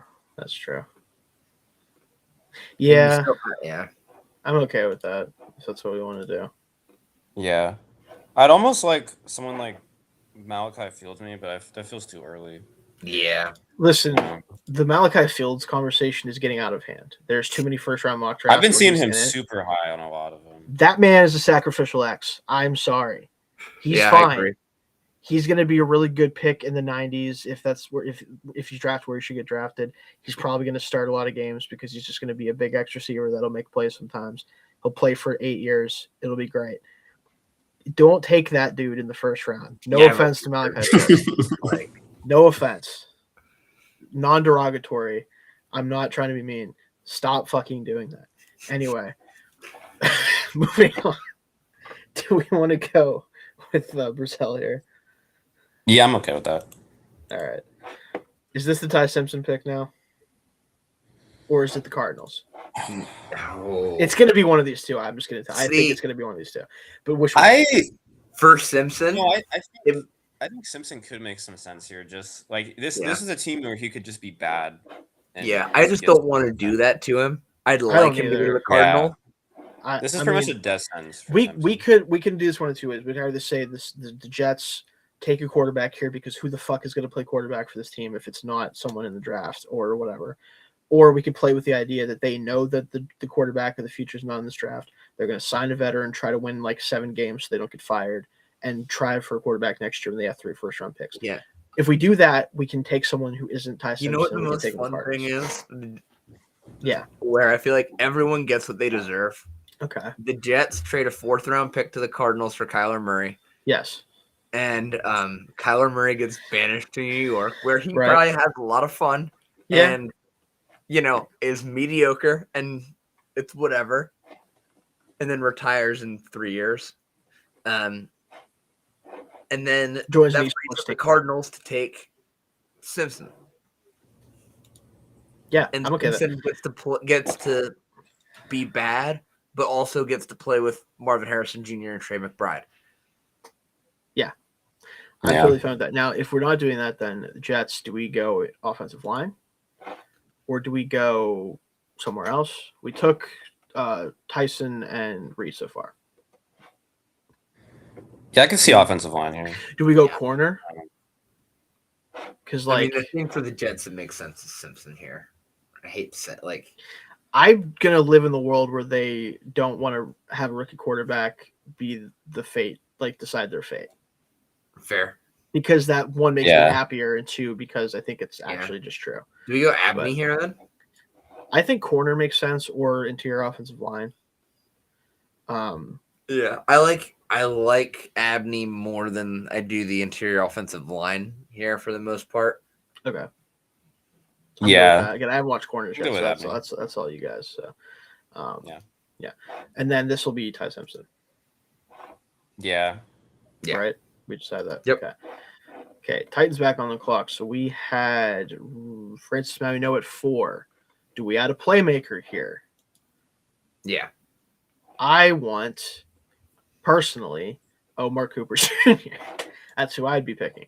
But I think Fair. playmaker in general is definitely the spot here. Yeah. I got to go don't back think- and rewatch him Mm-hmm. before I know where I'm putting him. My next best receiver here would probably be CJ Daniels or Ted Hurst. Okay, again, it's both guys I need to watch more as well, so I can't really even break the tie on that one with you. Jake, where do you land here with the playmaker conversation? I kind of like Jeremy Bernard here. Okay. A little bit. right. Just for yards after the catch kind of stuff, but I do like Omar Cooper Jr.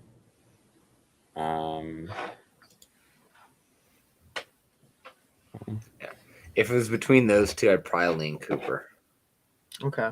Yeah. I would as Make your well. decision. So, Yeah, I'd be good with Cooper then. hey, you're Raiders. Where are we going?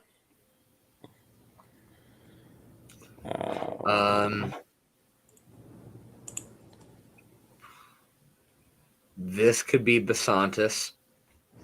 Okay.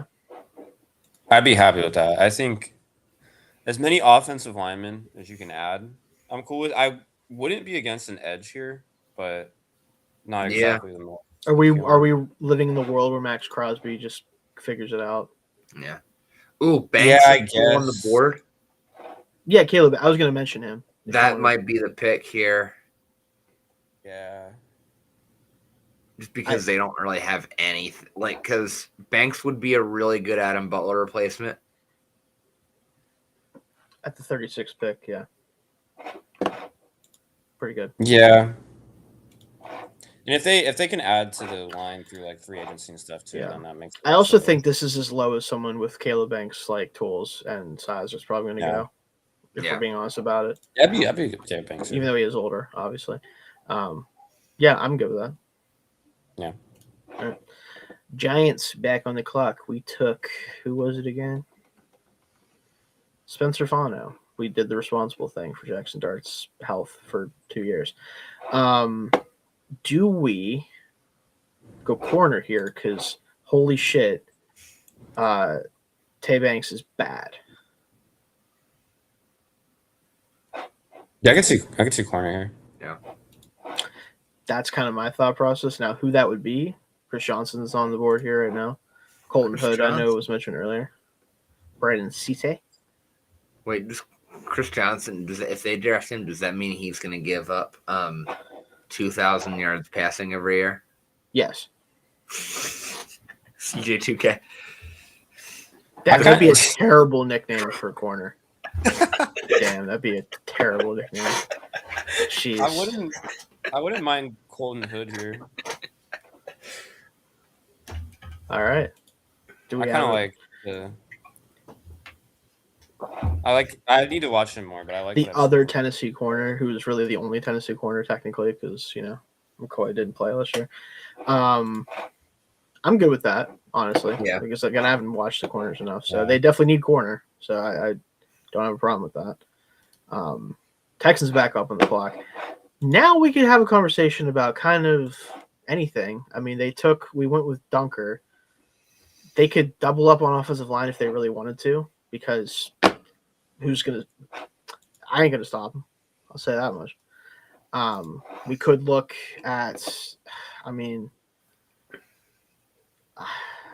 running back still need, but do we want to take one to 38 even?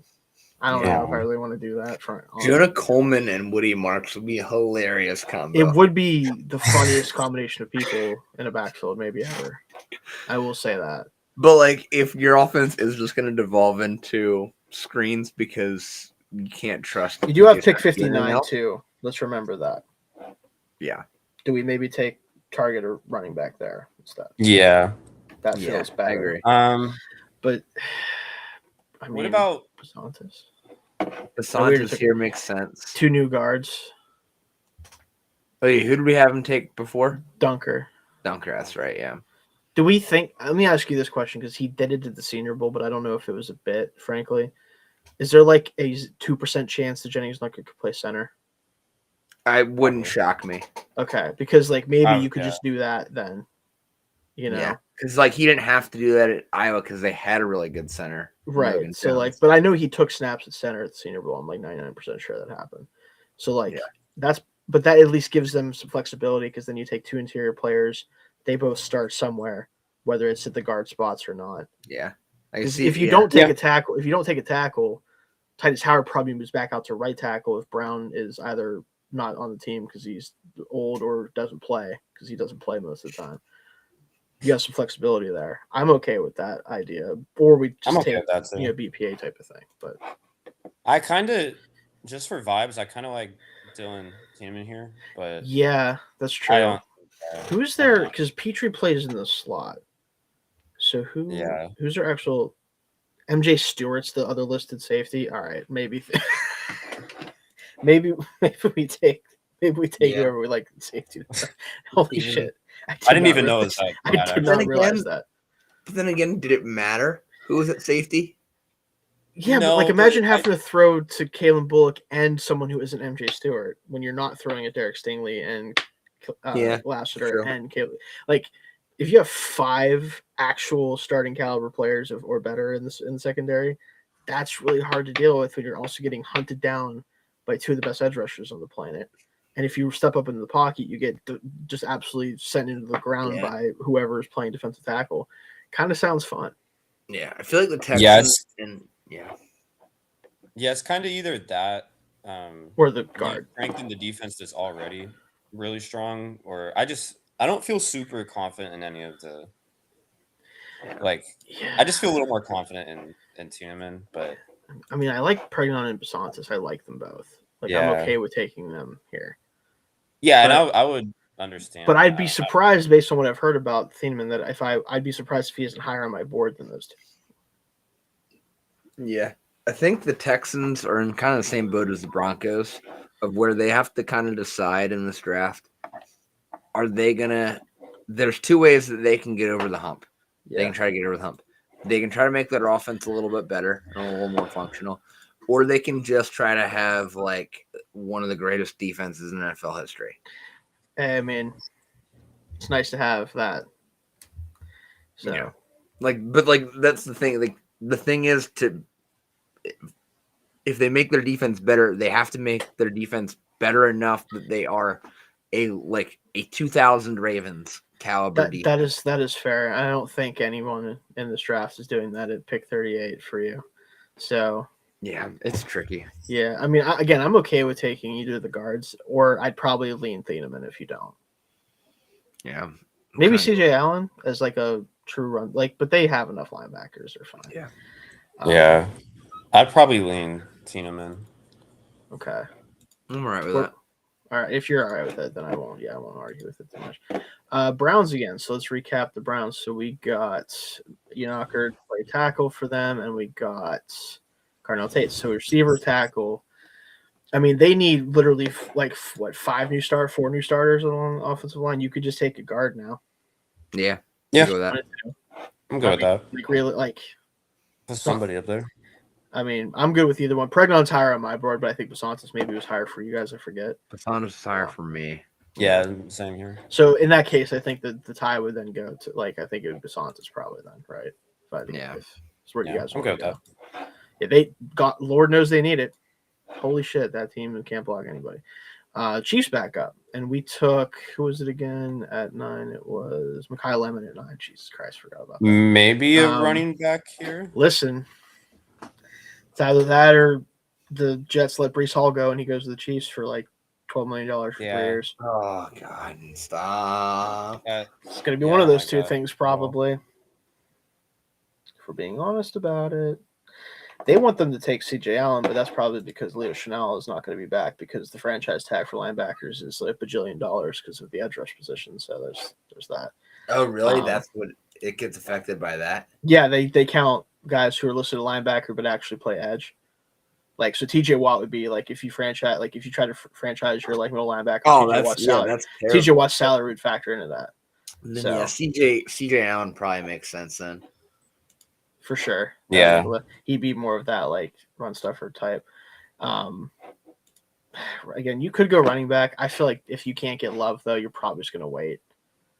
Like, or just target that in free and see and not have to worry about it. So Allen makes sense. Who's the I keep needing to go depth charts. Jonah Coleman would just be really early here. Probably. I mean, I like Price a lot. I still think this would maybe not be the best thing in the world for them to do. But and like, I don't know, as much as like this running back class isn't very good, I do think like late day 2, early day 3, that's the sweet spot. A lot of like really good backs here. Like if they get there, right? If they're not overdrafted because of the lack of talent there, like if you get into the 50s and beyond and into the 60s, the guys beyond Love start to come into play. It'd be good value. And then if you wait till the end of day 2, you start getting more value. I just don't know if they're going to make it that far. Yeah. Speaking of which, have you guys watched Robert Henry Jr. yet?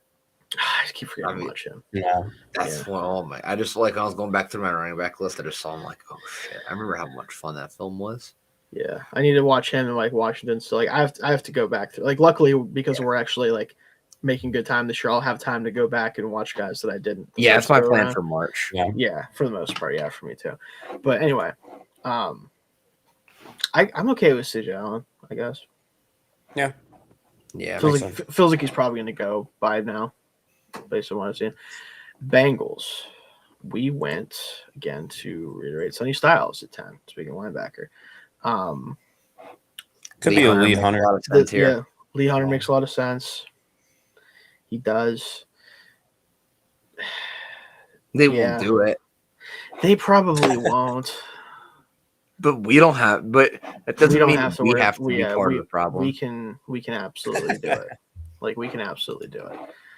Yeah. Who would they take? They'd fucking take. They would take Miller here, who does. I mean, I don't hate that much, honestly. But like, it's early though, probably. And he would just run around like on that defensive line freelancing, and he would make a bunch of plays, but the defense itself wouldn't get any better. No, he wouldn't. They wouldn't. Let's just take Lee Hunter and just do the thing that they should do. Yeah. Miller would probably have 6 sacks a year on that defense, and they would still give up 28 points a game. That's therein lies the issue.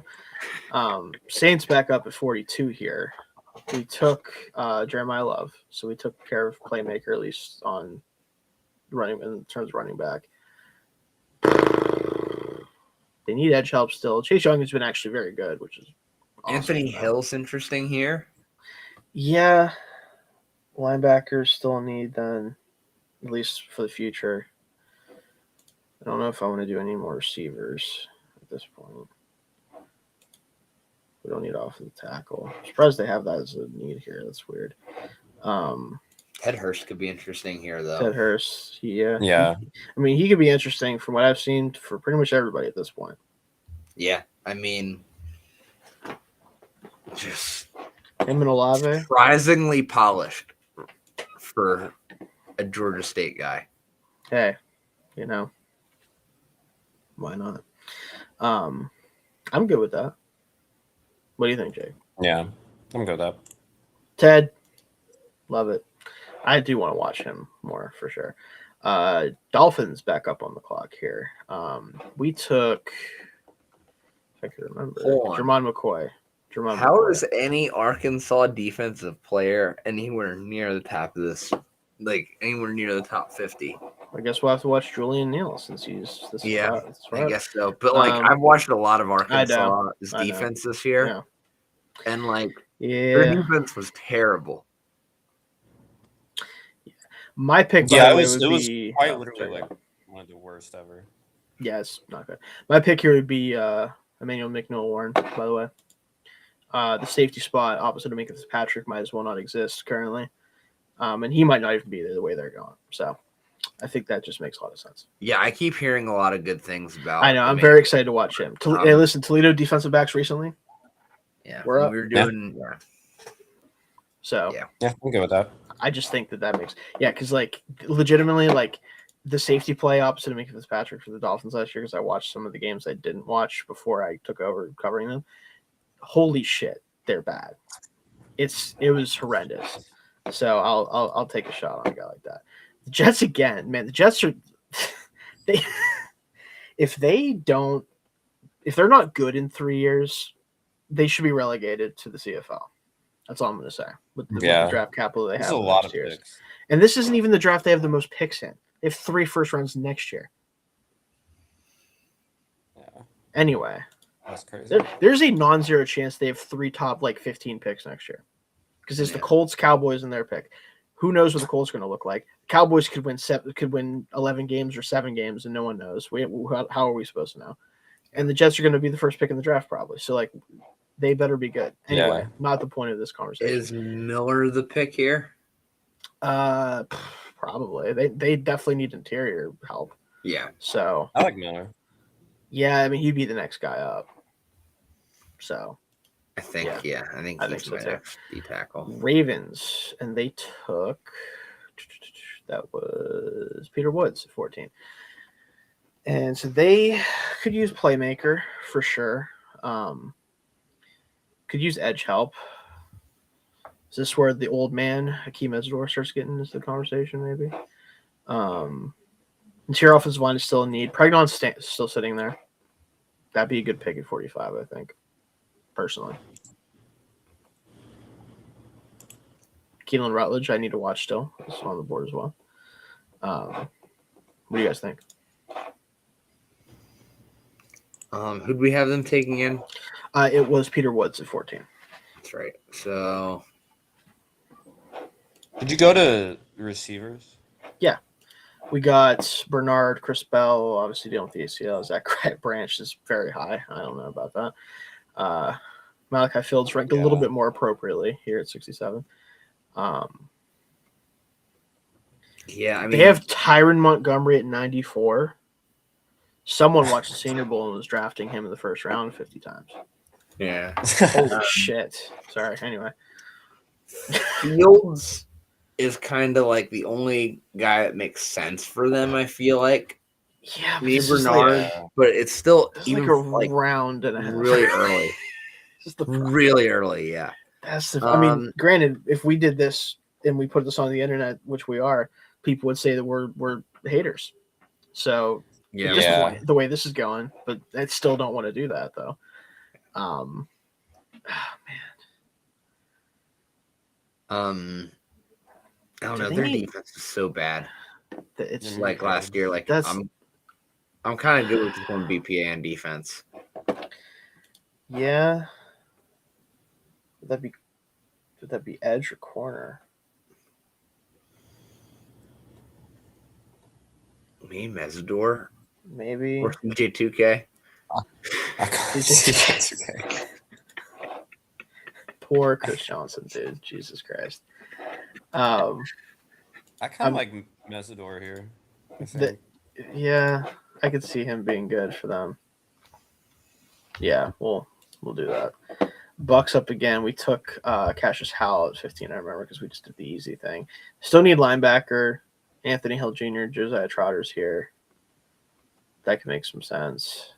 Receiver is maybe a need, though.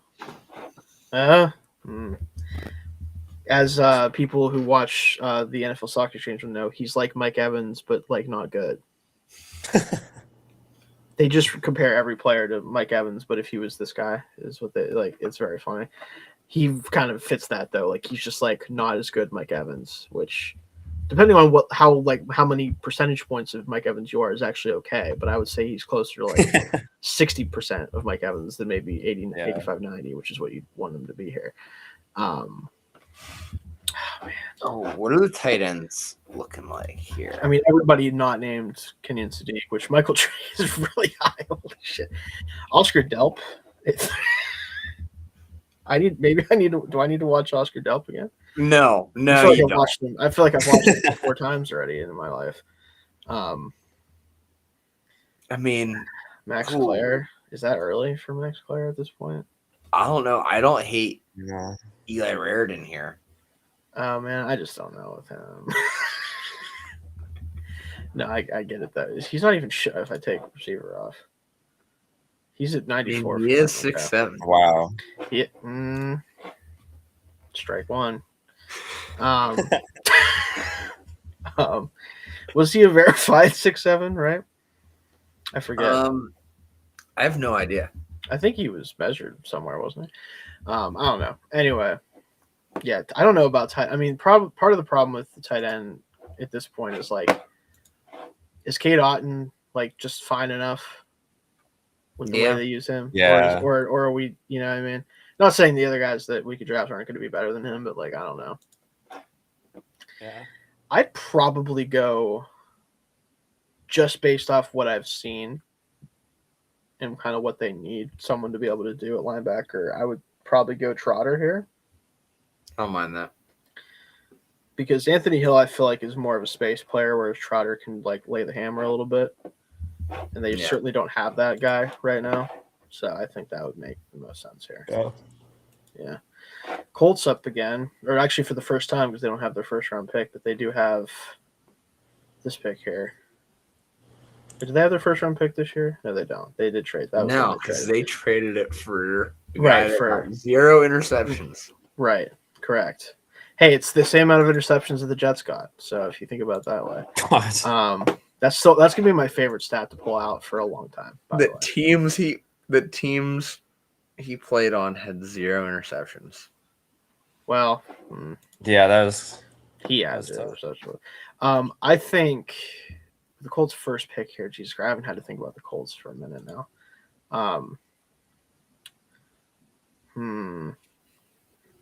Big citrus. No. Yeah. Maybe.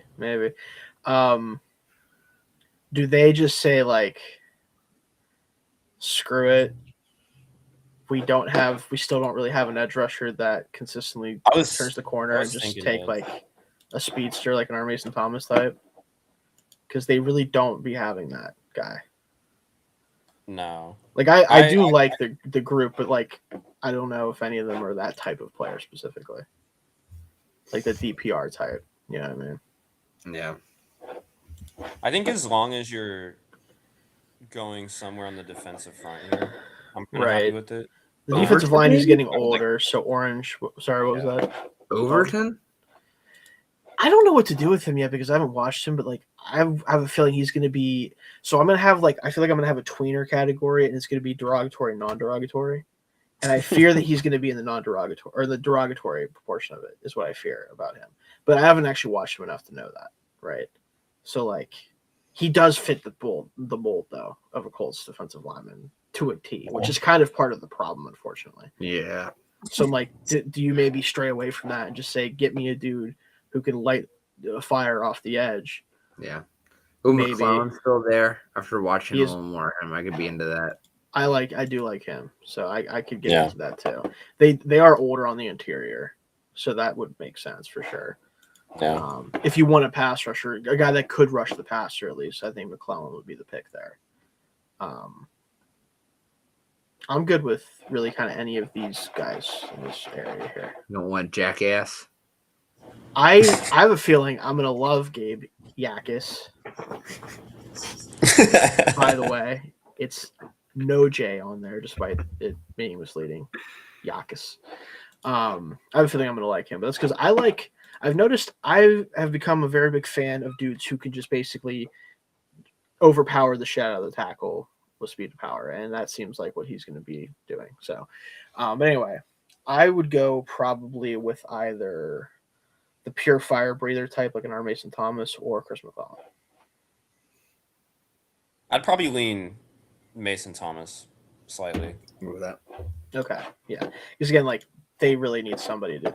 Oh, and hey, it's the Falcons who traded their first round pick for 1 year of decent edge production, and then that guy committed many a crime. The Falcons are in such a bad way right now. Sad days for the boy. Is there a more Falcons receiver than Jeremy Bernard. I was gonna say he gives me like Yeah, vibes just in the so Falcons. like him and Drake London out there running 4.6s, but with style, and it works. You know what I mean? I'm good with it. You know, like, Do it. I'm good with it. I'm actually decently high on Bernard. no, I do like Bernard. He's grown on me a bit, but he's one of those dudes where it's like it feels like a Falcons pick for sure. he's one of those dudes where it's like he does all the little things so well that it's like you kind of forget that he's just like not very athletic. And then I just wonder if it's gonna catch up with him in the NFL. It's either going to or it's not, and then he's gonna be really good. But I also fear he might be like 3 years in the league. You know what I mean? It's one of the two. Yeah. So, but I do like him a lot though, so I'm good with that. But that just, I mean, I saw his name, I'm like, that feels like a Falcons receiver. Vikings up here again. So we took corner, I believe, for them, if I'm not mistaken, right? Didn't we get Terrell? So they could go, you know, we could add to the secondary game of safety potentially. We could go, I mean, hey, running backs maybe a need. Is Aaron Jones gonna? I don't think he's gonna be back. They did trade for the 49ers guy. I do like him. I can't remember his name right now. But they do have him. I don't know what this team thinks about themselves. That's part of the problem. Like, what are they trying to accomplish? Big Citrus. Just thought of that. Big Citrus. Big Citrus. Jake, you think what about this?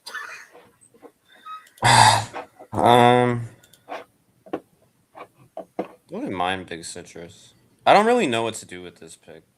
I don't either, because like I kind of feel like the interior of the defense, like, because didn't they let Hargrave go in like last year? I think so. Don't they need some more bodies there, maybe? Specifically ones that are large and of citrus variety. Yeah. Who is playing running? Is That's Jones what coming back at running back? I don't think he's going to, because If he's old. not, I wouldn't be against maybe looking at running back here. That's what I said too, but I feel like why can't I think of his Now, name? you know where Aaron Jones is going to be playing next year? Don't fucking say it.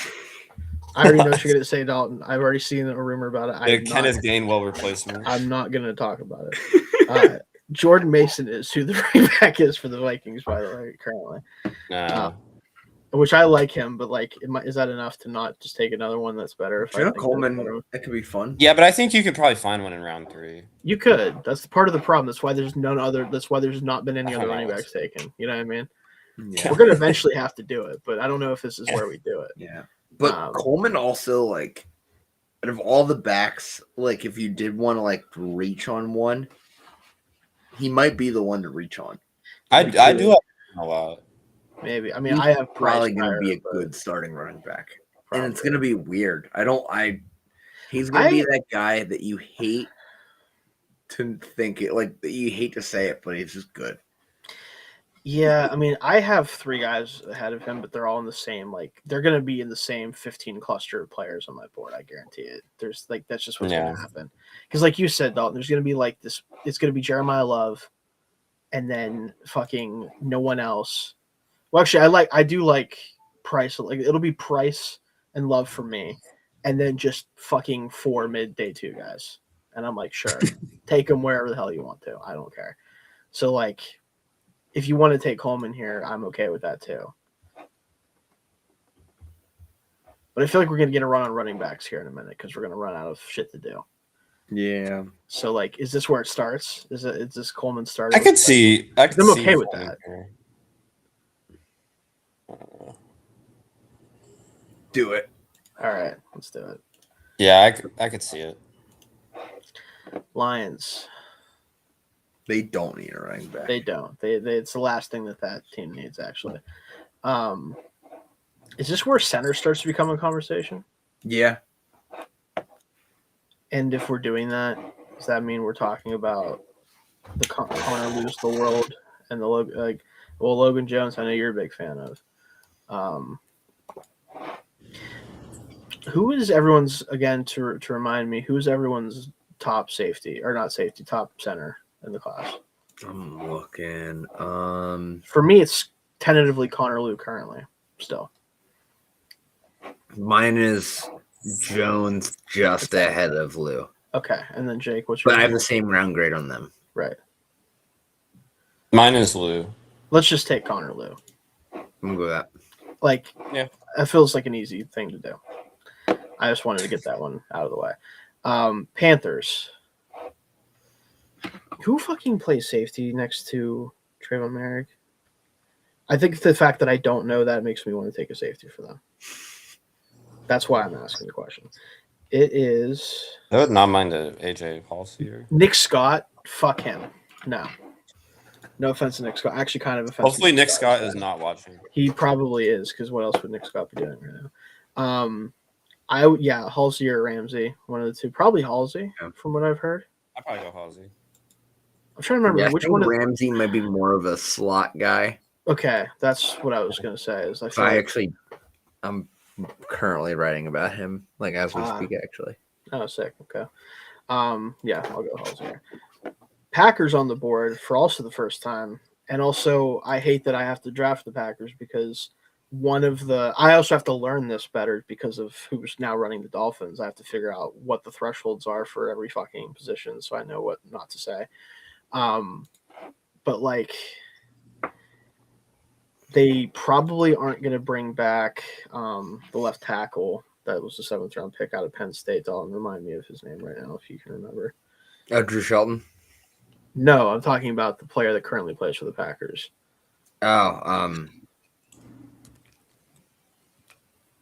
He's a Penn State guy, right? Rasheed Walker. Oh. He's been very good for them, but I think he's not coming back as far as I can tell, which would mean that currently, I think they'd be shoving Jordan Morgan out there, is what I've heard recently. Yeah. Which I don't know about. Yeah. I did just look up. I wouldn't mind like a thresholds. Oh, did you? Yeah, if it's helpful. Is there anyone who stands out based on that? Well, they need corner help for the sure. The thresholds are basically they need to be under 22. Or like or 22 or younger in round. That's for round 1. Oh, okay. 22 or younger, and a RAS score of 8+. Okay. Well, we don't have any of that information mostly right now. So just young and high RAS score. Is Cisse an athlete? Because they definitely need corner help. I'm surprised it's not on this board, actually. What about like a big citrus here? We could do big citrus. They did trade away Kenny Clark last year, famously, for some guy. I actually like big citrus, and I don't know. I think that might be my choice here. Some fruit and cheese up in the. Yeah. I saw the Brandon Cisse. Cisse. Cisse, how do I pronounce it? No, not going to be a high RAS score guy. Okay. Well, maybe. He runs 4.35. Okay, but he's also 6'1", 190. Well, I like the idea of citrus, frankly. Yeah, I think they need some beef in the middle now that they have everything else except for that. It's my Steelers again. What am I going to think about this? We took. They're ready for Garrett Nussmeier. Fucking kill myself. Big Ione is who we took, which I love. Receiver. No.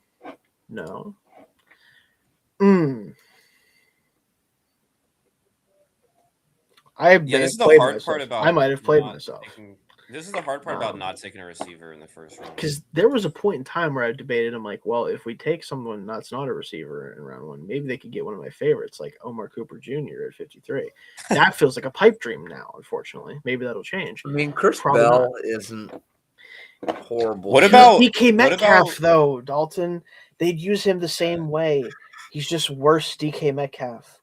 I already don't like good DK Metcalf that much. I don't know if I'm going to have to. I don't think he's worse DK Metcalf. I think he is dollar store Michael Thomas. Oh, well, that doesn't make me feel any better. No, ew. Ah, God. What about a linebacker here, Shane? Well, you know how much I fucking hate Patrick Queen, but he's going to. I don't think Patrick Queen will be there. Oh, he's going to play for them. He's going to get extended knowing them because they fucking hate me and love the players that are bad. No. I could see a linebacker here maybe, just because the receivers aren't great. I like the idea of Jay Golday. He's apparently pretty sick. Actually, there are a couple receivers that I do have higher than Bell that aren't very high on the board. Either TCU guy, Dwyer or McAllister.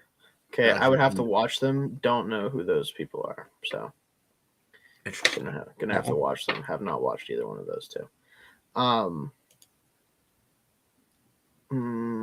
The safety could be fun. Yeah, Ramsey.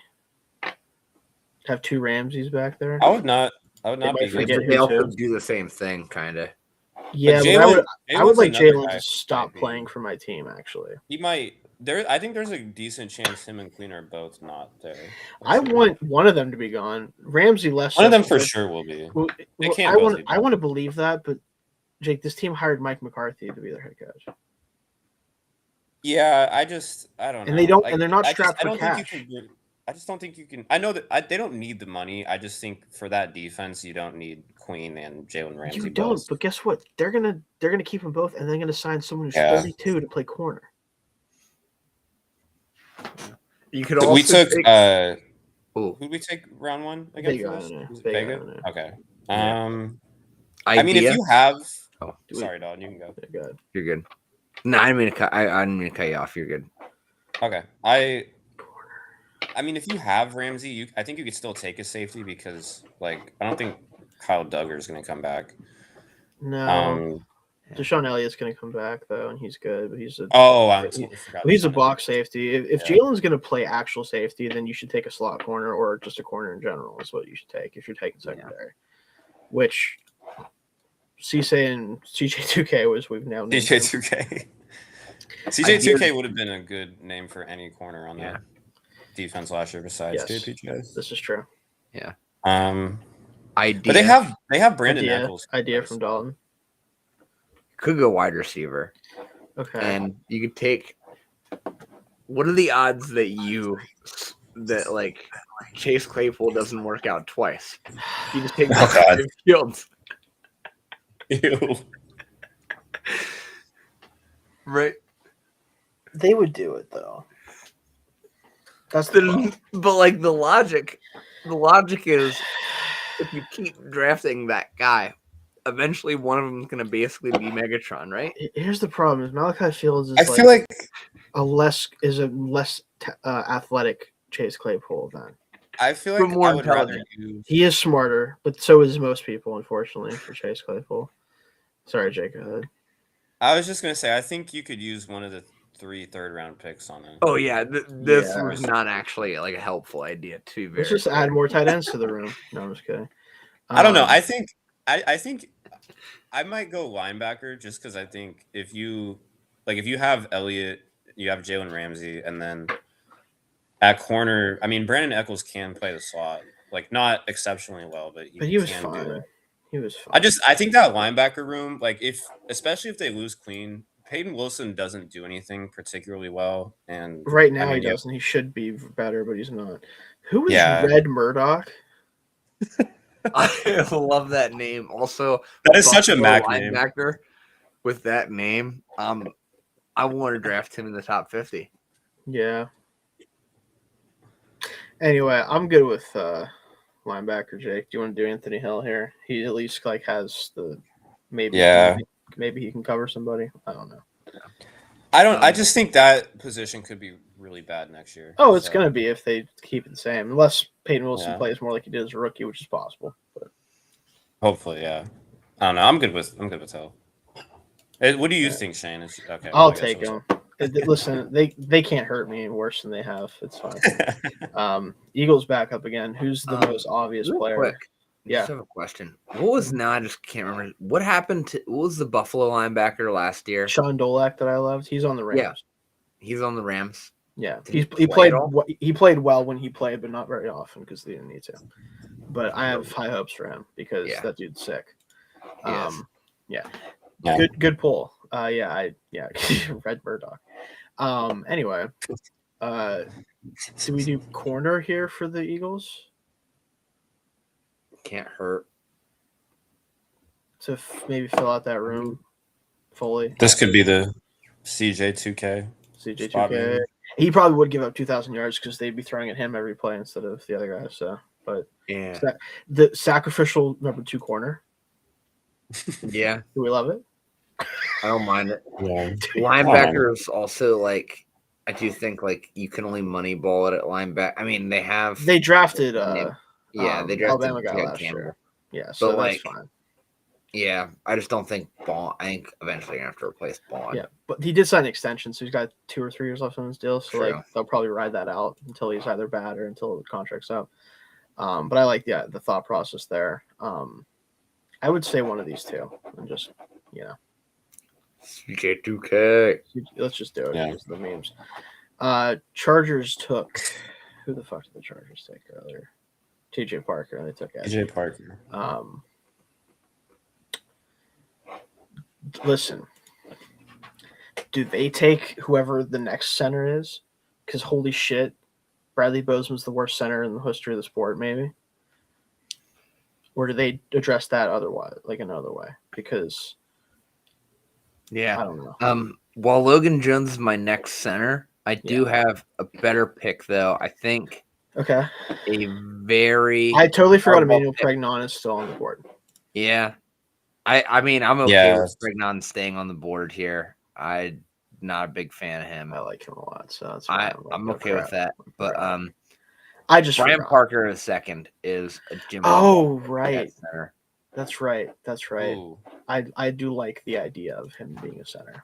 Because he's the guy, too, where if you find somebody else that can play center, you can stick him at guard. Yeah. You can put him pretty much anywhere, and he's going to make it work. He might be able to save Justin Herbert's life if the tackles go down again for like 2 weeks. Yeah, that too. There's that. We'll have to Because trade Mekhi Becton can't do that. Nope, certainly can't. I mean, I would take Pregnon because I forgot he was on the board, but I also like the idea of Parker here. So yeah, I'm good with Parker. Yeah, we'll do that. Jags, we haven't heard their name in a minute because they have Travis Hunter, who now is playing the position he actually should play, which is corner and some receiver. Yay! Everybody clap for the Jaguars. Yeah, they're officially doing that. I don't know if you guys saw that. No. Yeah, he is. I'm still mad injured. They did what they did for a year. Yeah, well, he is now a full-time corner and a part-time wide receiver, folks, and that is what we're talking about. Woo! Jaguar, we're definitely getting too late into this. That's why I'm getting a little weird. Maybe like a Kamari Ramsey here, maybe. Yeah, they definitely need help in secondary. Part of me wants to get D'Angelo Pons off the board at some point because that dude just kicks ass despite being 5'8", but I don't know if this is the spot for that. Because Hunter's not the biggest corner. No. Or at least he's not a physical corner, I should say. Yeah. Not in that way. Do we like Ramsey or Pons or someone else in the secondary here more? I know Keontae Scott has his fans too. As like a true slot player. Pons would be technically like a transition into the slot situation where he hasn't played it much, but that's because and when you're playing at the college level, you can be a 5'8" corner and kind of be all right. But I don't know if that's going to work in the next level. It's a little rich here, but I'm okay with Ramsey. Yeah, I mean they definitely could use some help in the back end, so do that. Bears. We took at 25, right? Zion Young, which I thought was fun. So we have edge addressed at least once. Linebacker still a need. Could be a Jake. Probably Golday, right? Yeah. Yeah. Like, because Rodriguez feels like a guy who's going to test not well enough to be drafted in the first 2 rounds, frankly. Maybe. That's at least what it feels like as we speak. But if he does test well, like this, it's not even a question. He goes this high if he tests adequate. Yeah, if he runs like 4.68 and like the agility drills are good, they'll be like, that's fine. That's good enough. Yeah, because the guy makes plays. He certainly does. I am starting to see a hive of people being like, he's actually only good because of his defensive line. And I'm like, okay. No. That doesn't feel right considering like the problem isn't like the reason people love him is not because he makes a bunch of tackles and shit. It's like It's the one-handed making plays. interceptions. Yeah, he's making stuff like that. Yeah, like that. That doesn't really matter with your whatever. Besides the point, probably just because of the upside of this guy, Golday would be the linebacker pick here. Kind of fits what they were wanting to get out of Tremaine Edmonds, just never really did as well. True. I gotta go back and That- watch him because I haven't when watched any him linebackers earlier this yet. year. Yeah. I was much lower on him. Oh yeah, okay. That's interesting. I know a lot of people are high on him, so that's why. I mean, granted, maybe that could just be because he's apparently a pretty great athlete, from what people are saying. So maybe that's what it comes down to. Now I remember my notes on him. It was weird build for Will, but definitely not strong enough to play edge. Oh yeah, he was a converted edge. I do know that. That's kind of the issue. It's like Gotcha. if he just. I'm very curious what he tests because he's kind of in the same boat as Rodriguez, where I'm just curious if he has the agility to be an NFL off-ball linebacker. I'm curious real quick. Hold on. Okay, they do have Markel Bell here. They just have him much lower than I was wondering how low they had him on this one. I think I would either go. Oh, wait a second. Wait a second. Running back.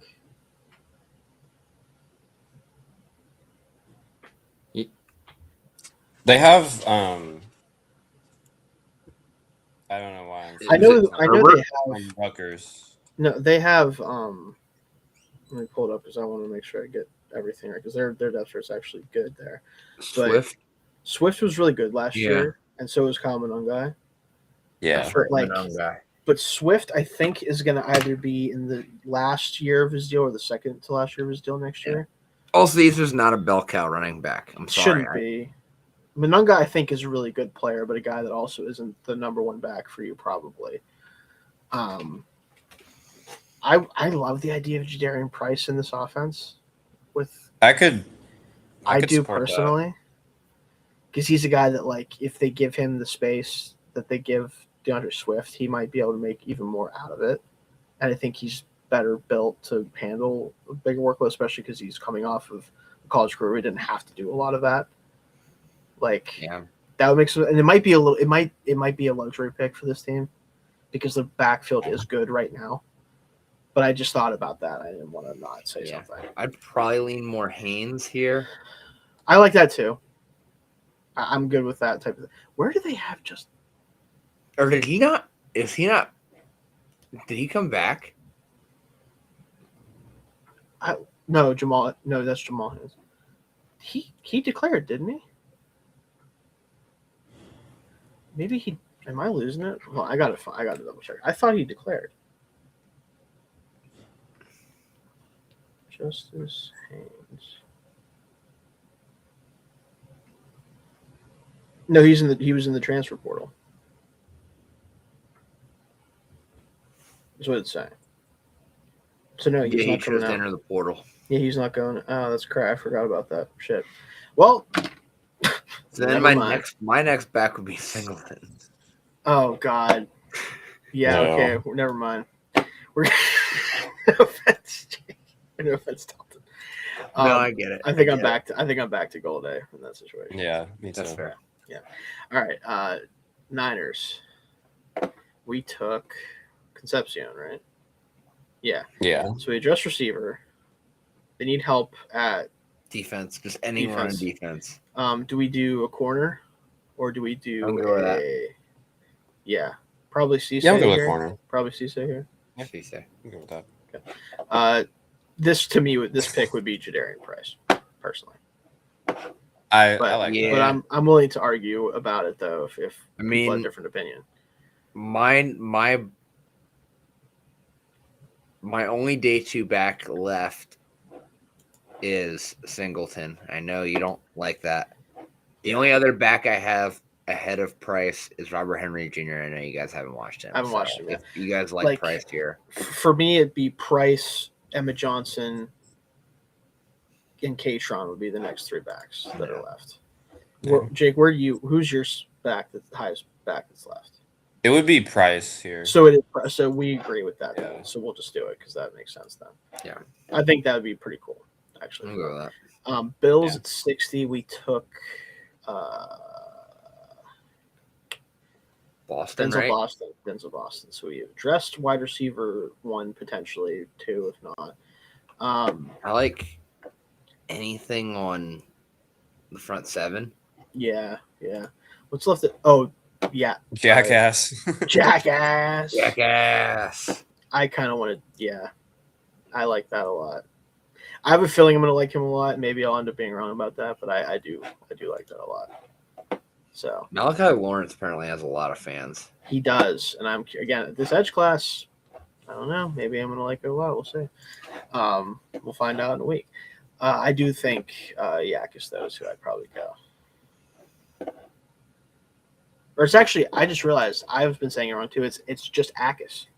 It's Gabe Akis is how you say it. Oh, So then that's not how Oh, I would dick. guess. So there you go. That's who I would go with personally. I'm good with that. I'm good with that. The Rams again. Let's take Drew out. I don't know. This is too early for quarterback. No, it is. It is. In this year, it is. Yeah, it is for this year. So we have Monroe Freeling at tackle, and we went with Mansour Delane. So we've addressed corner. We've addressed the offensive line. I think Chris Bell's interesting here because they Yeah. do need receivers that aren't Devontae Adams this is true. and that don't get hurt as often as Puka does. What do the tight ends look like? I did draft my boy T Ferg. I don't know if have we drafted a tight end since Sadiq. We I have don't not. think so. We have not. Maybe we need. And I to know do we're that. all over the I just place. know on we tight talked ends, about I think. tight end earlier with. I want to believe in Daquan Wright. I like Daquan Wright. Max Clare is ranked 171 right now because of the BPA aspect of this draft board. But I assume it's because they probably think he's too similar to the guys they already have, Yeah, I which agree. is understandable. I think you get an athletic pass catcher if you're Yeah. going tight end here, which is Um, kind of. Yeah.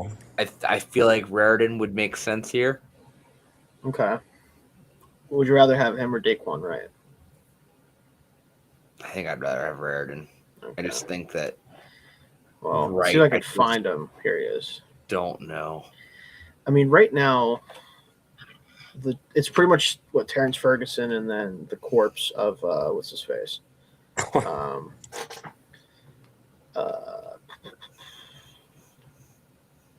Wait, no, Colby Parkinson's there. Sorry. Yeah. Tyler Higbee is the one I was thinking of, but he's dead. Kind of. Colby Parkinson, Terrence Ferguson, and is kind of, I think, a good enough 1-2 punch at tight end. I don't know if they need to draft a tight end to that group. Not this early. No. No, actually, I thought of. I'm like, wait, there's somebody I'm not thinking of, and it was Parkinson. I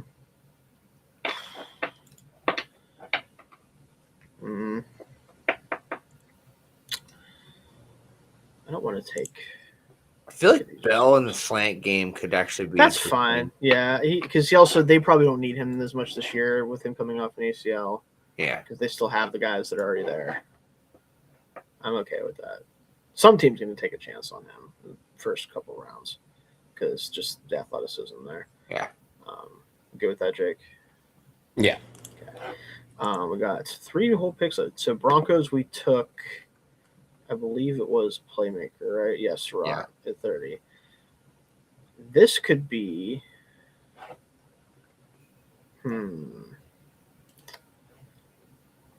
Oh, McClellan is still here. Could be fun. I do like that.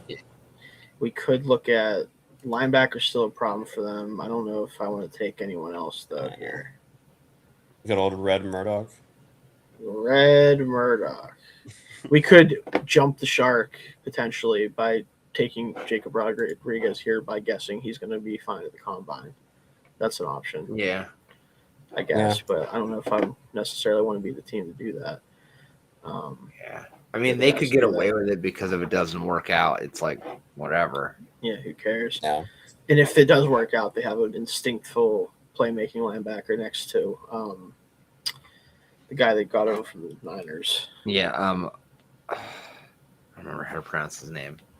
I'll get it in a second because I've been watching so many like draft prospects that I'm forgetting the names of like actual NFL players too often. Dre Greenlaw. Oh yeah. Oh, I'm thinking. Yeah, Are you thinking Al-Shaair is who you're probably thinking of? I think so. Yeah.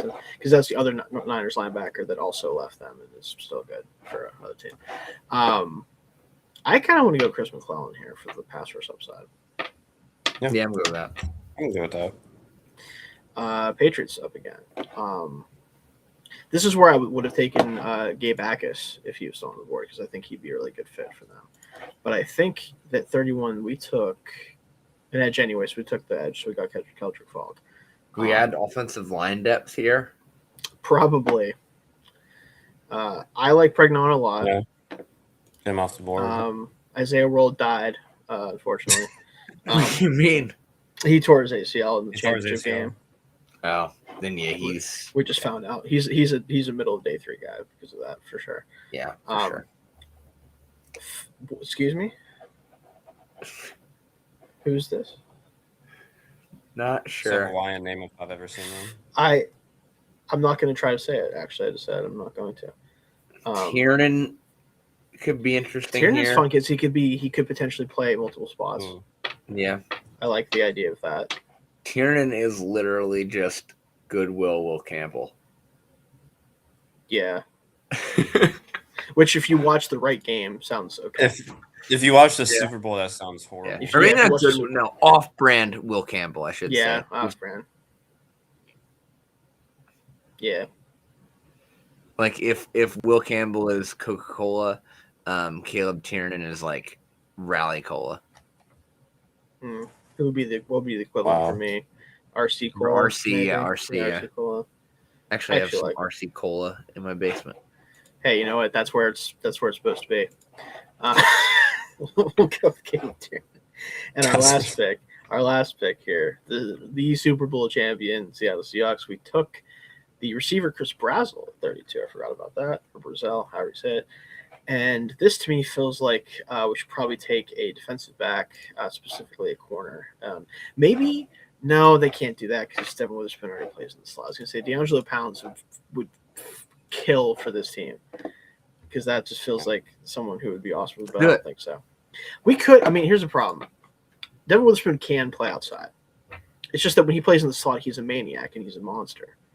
So it's like, do you just let D'Angelo Pounds play outside corner for you because they don't fucking care anyway? Yeah. Or do you just make it work? Is Pons basically I mean, I think sometimes we overthink the undersized corner has to play for sure. Slot. For sure. I mean, look at I haven't watched Pons enough, but could this be an Amik Robertson situation? Oh, for sure. Where you just actually just stick him outside and it works? You know what? We're gonna find out. You do the thing that, of course, the Raiders never did. Yeah. # Shane. Awesome. Anyway, I don't know what most of this is going to tell me. Oh, let's see. Hold on real quick before we get out of here. What's the worst pick we made in the first round according to draftprofessor.com? So they didn't love Caleb Downs at 7. I don't think. Or no, they did. That was fine. 8. They didn't like Jeremiah Love as much, which I kind of understand that.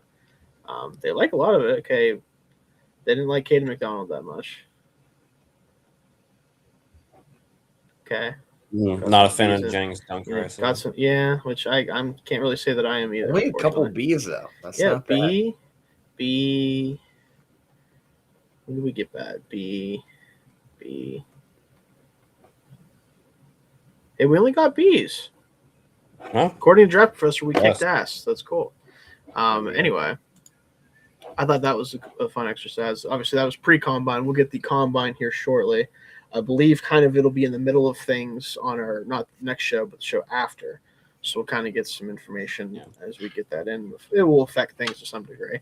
I try not to let testing bother me too much unless I'm like, man, you were a lot worse or a lot better than I thought you were at the testing. Yeah. There's a few guys that we just need to see run.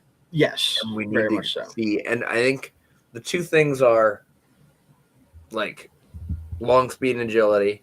Yeah. And height and arm length. I think arm length is probably one of the bigger things. For the guys we don't have it on, yeah. Yeah. For sure.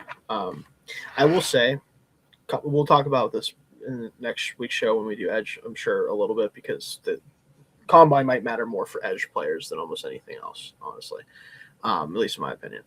I will say there's a couple things, and there's a lot of videos out there about this, and you can find this. There's some combine drills for certain positions that you frankly just shouldn't care that much about. There's some testing numbers you shouldn't care much about.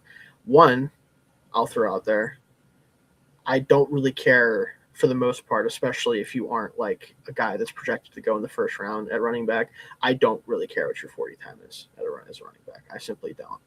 Because if you are really good at everything except long speed, that's okay, because most running backs aren't running for more than 10 to 15 yards at any point anyway. Like, it just doesn't happen a lot in the NFL. Like, what percentage of runs go over even like 20 yards in the NFL? Not as many as you think it is. That's all I'm going to tell you there. It's just hard to do that a lot. Unless you're like Saquon Barkley in 2024, you don't really score from outside of 50 very often. Like, it just doesn't happen much. So just remember, reminder, because there are some backs in this class that aren't going to run very fast, but are just better players, honestly, than some of the other guys. I'm not going to say any more than that at the risk of Dalton yelling at me. But Nick Singleton's going to run a sub 4.4. Yeah, Nick Singleton's going to run 4.38 and then gets 4 carries a game for the team that he's the third down running back for, and that's okay because he'll be good at that. I can't wait to see what that turns out, because like it's like one of the lowest stakes ones that you and I disagree on, Dalton, because like the best case scenario for him is still probably not anything insane, but the fact that he might end up not playing much at all, it could happen. And it doesn't really matter that much at the end of the day, because he's like a day 2 running back probably. Yeah. So it is funny that I'm just like, no, not Nick Singleton. And then Dalton's like, yes, Nick Singleton. It's just funny. Yeah, we'll see. But that'll do it for us this week. It was a long show, 2 rounds. That's what's going to happen. Also, we're making each pick with each other's consideration. So yeah, that does make it a little bit longer. So I'll admit it was not helpful half the time. Dalton loves to just be like, what if we did this thing that we're not going to do? And it was great content. I will say that. I can't even be mad about it. Also, got a shout out. I like Dalton's mock who's there. I appreciate that. It's pretty good. What does the upset mock draft simulator say, guys? Anyone take a shot at mock this one? off? That's a good one. That's good for sure. For me, it's stop mocking me. But I thought it was pretty good. But no, this was a fun one. We'll be doing more mock drafts, especially once we get through position groups a little bit more. We start doing rechecks and stuff like that. We're not going to make episodes just on that. We'll do more mock draft related stuff. We'll talk about different things. Probably do a little bit of like roundup on like what prospects are being considered at what spots and stuff like that. And of course, as we get closer to the draft, we will prepare for our live stream, which will be happening again as it was last year. We're still figuring out how I want to do that, because Jake and I, unfortunately, now cover this. Well, I shouldn't say unfortunately, it's great. We cover the sport for teams in the NFL, and in my case, 2 different teams. So I have to sort out how exactly I'm going to do both of those. But I'm sure it'll be just fine. We'll figure it out. We'll try to bring in some guests and stuff. And Dalton, I forget, you said that you were going to try to go to the draft, I believe, right? I gotta look into it still. Yeah, but I'm sure Dalton will be involved in some way, shape, or form, no matter what he does. So I mean, I'm gonna be on the stream. Yeah, regardless. So we'll have enough people doing stuff at all times. So if Jake or I or both of us have to F off for a minute to do like our jobs. Yeah, while they're doing that, you'll get nonsense from me. Yeah, or we'll have. That's when something insane will happen. Yes, and then Dalton have to be like, guys, stop what you're doing.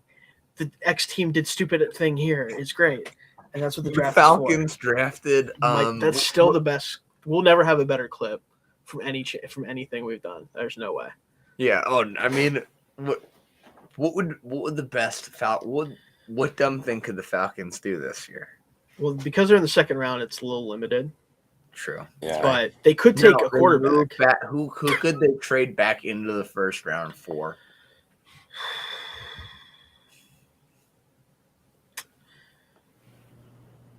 Ty Simpson. Do the quarterback thing nonsense. Do the quarterback thing again, but this time stupider somehow, maybe. trying to think, what else could they do? Another pass rusher that's only okay. Like trade back up and like pick 28 for like Akeem Mesidor or something. Yeah. That'd be funny. It's like draft a 25-year-old edge rusher because your other edge rusher you traded first round pick for damn near killed somebody and also It's committed something like bad. 6 other felonies. Allegedly. Allegedly. Or move back into the first round for oh god. Does anybody have any legal issues? It's like I usually find out about that like by the time Yeah. it's too late for me to backtrack, so unfortunately I can't. No. Or they move back into the first round for Michael Trigg.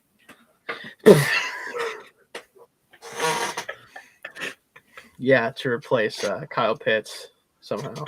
No, to pair him with Kyle. Oh, no, you're right. Yeah, Kyle Pitts will play receiver then again, like he kind of did his first year, and then Michael Trigg will play not still really tight end, but kind of tight end, and then they'll have no tight ends, 2 sort of tight ends, and Drake London. That's how you do it. That's how you win in the NFL nowadays. Fake 12 personnel, and not even in the fun way, but the bad way. 12 personnel is actually 10 personnel. The worst offensive formation possible. All of the problems, none of the solutions. 12 personnel that you still can't actually run out of. You've made yourself bigger and dumber. Sounds like something the Steelers would do, honestly. If so. Yeah, it's like running 4 wide receivers, but they're just all slow. Yeah, it's like running 4 receivers with not any of the receivers on the field. Because then again, if you did that, Kyle Pitts would be the fastest player out there, probably. Yeah. Because Drake London isn't really particularly fast, as we know. So.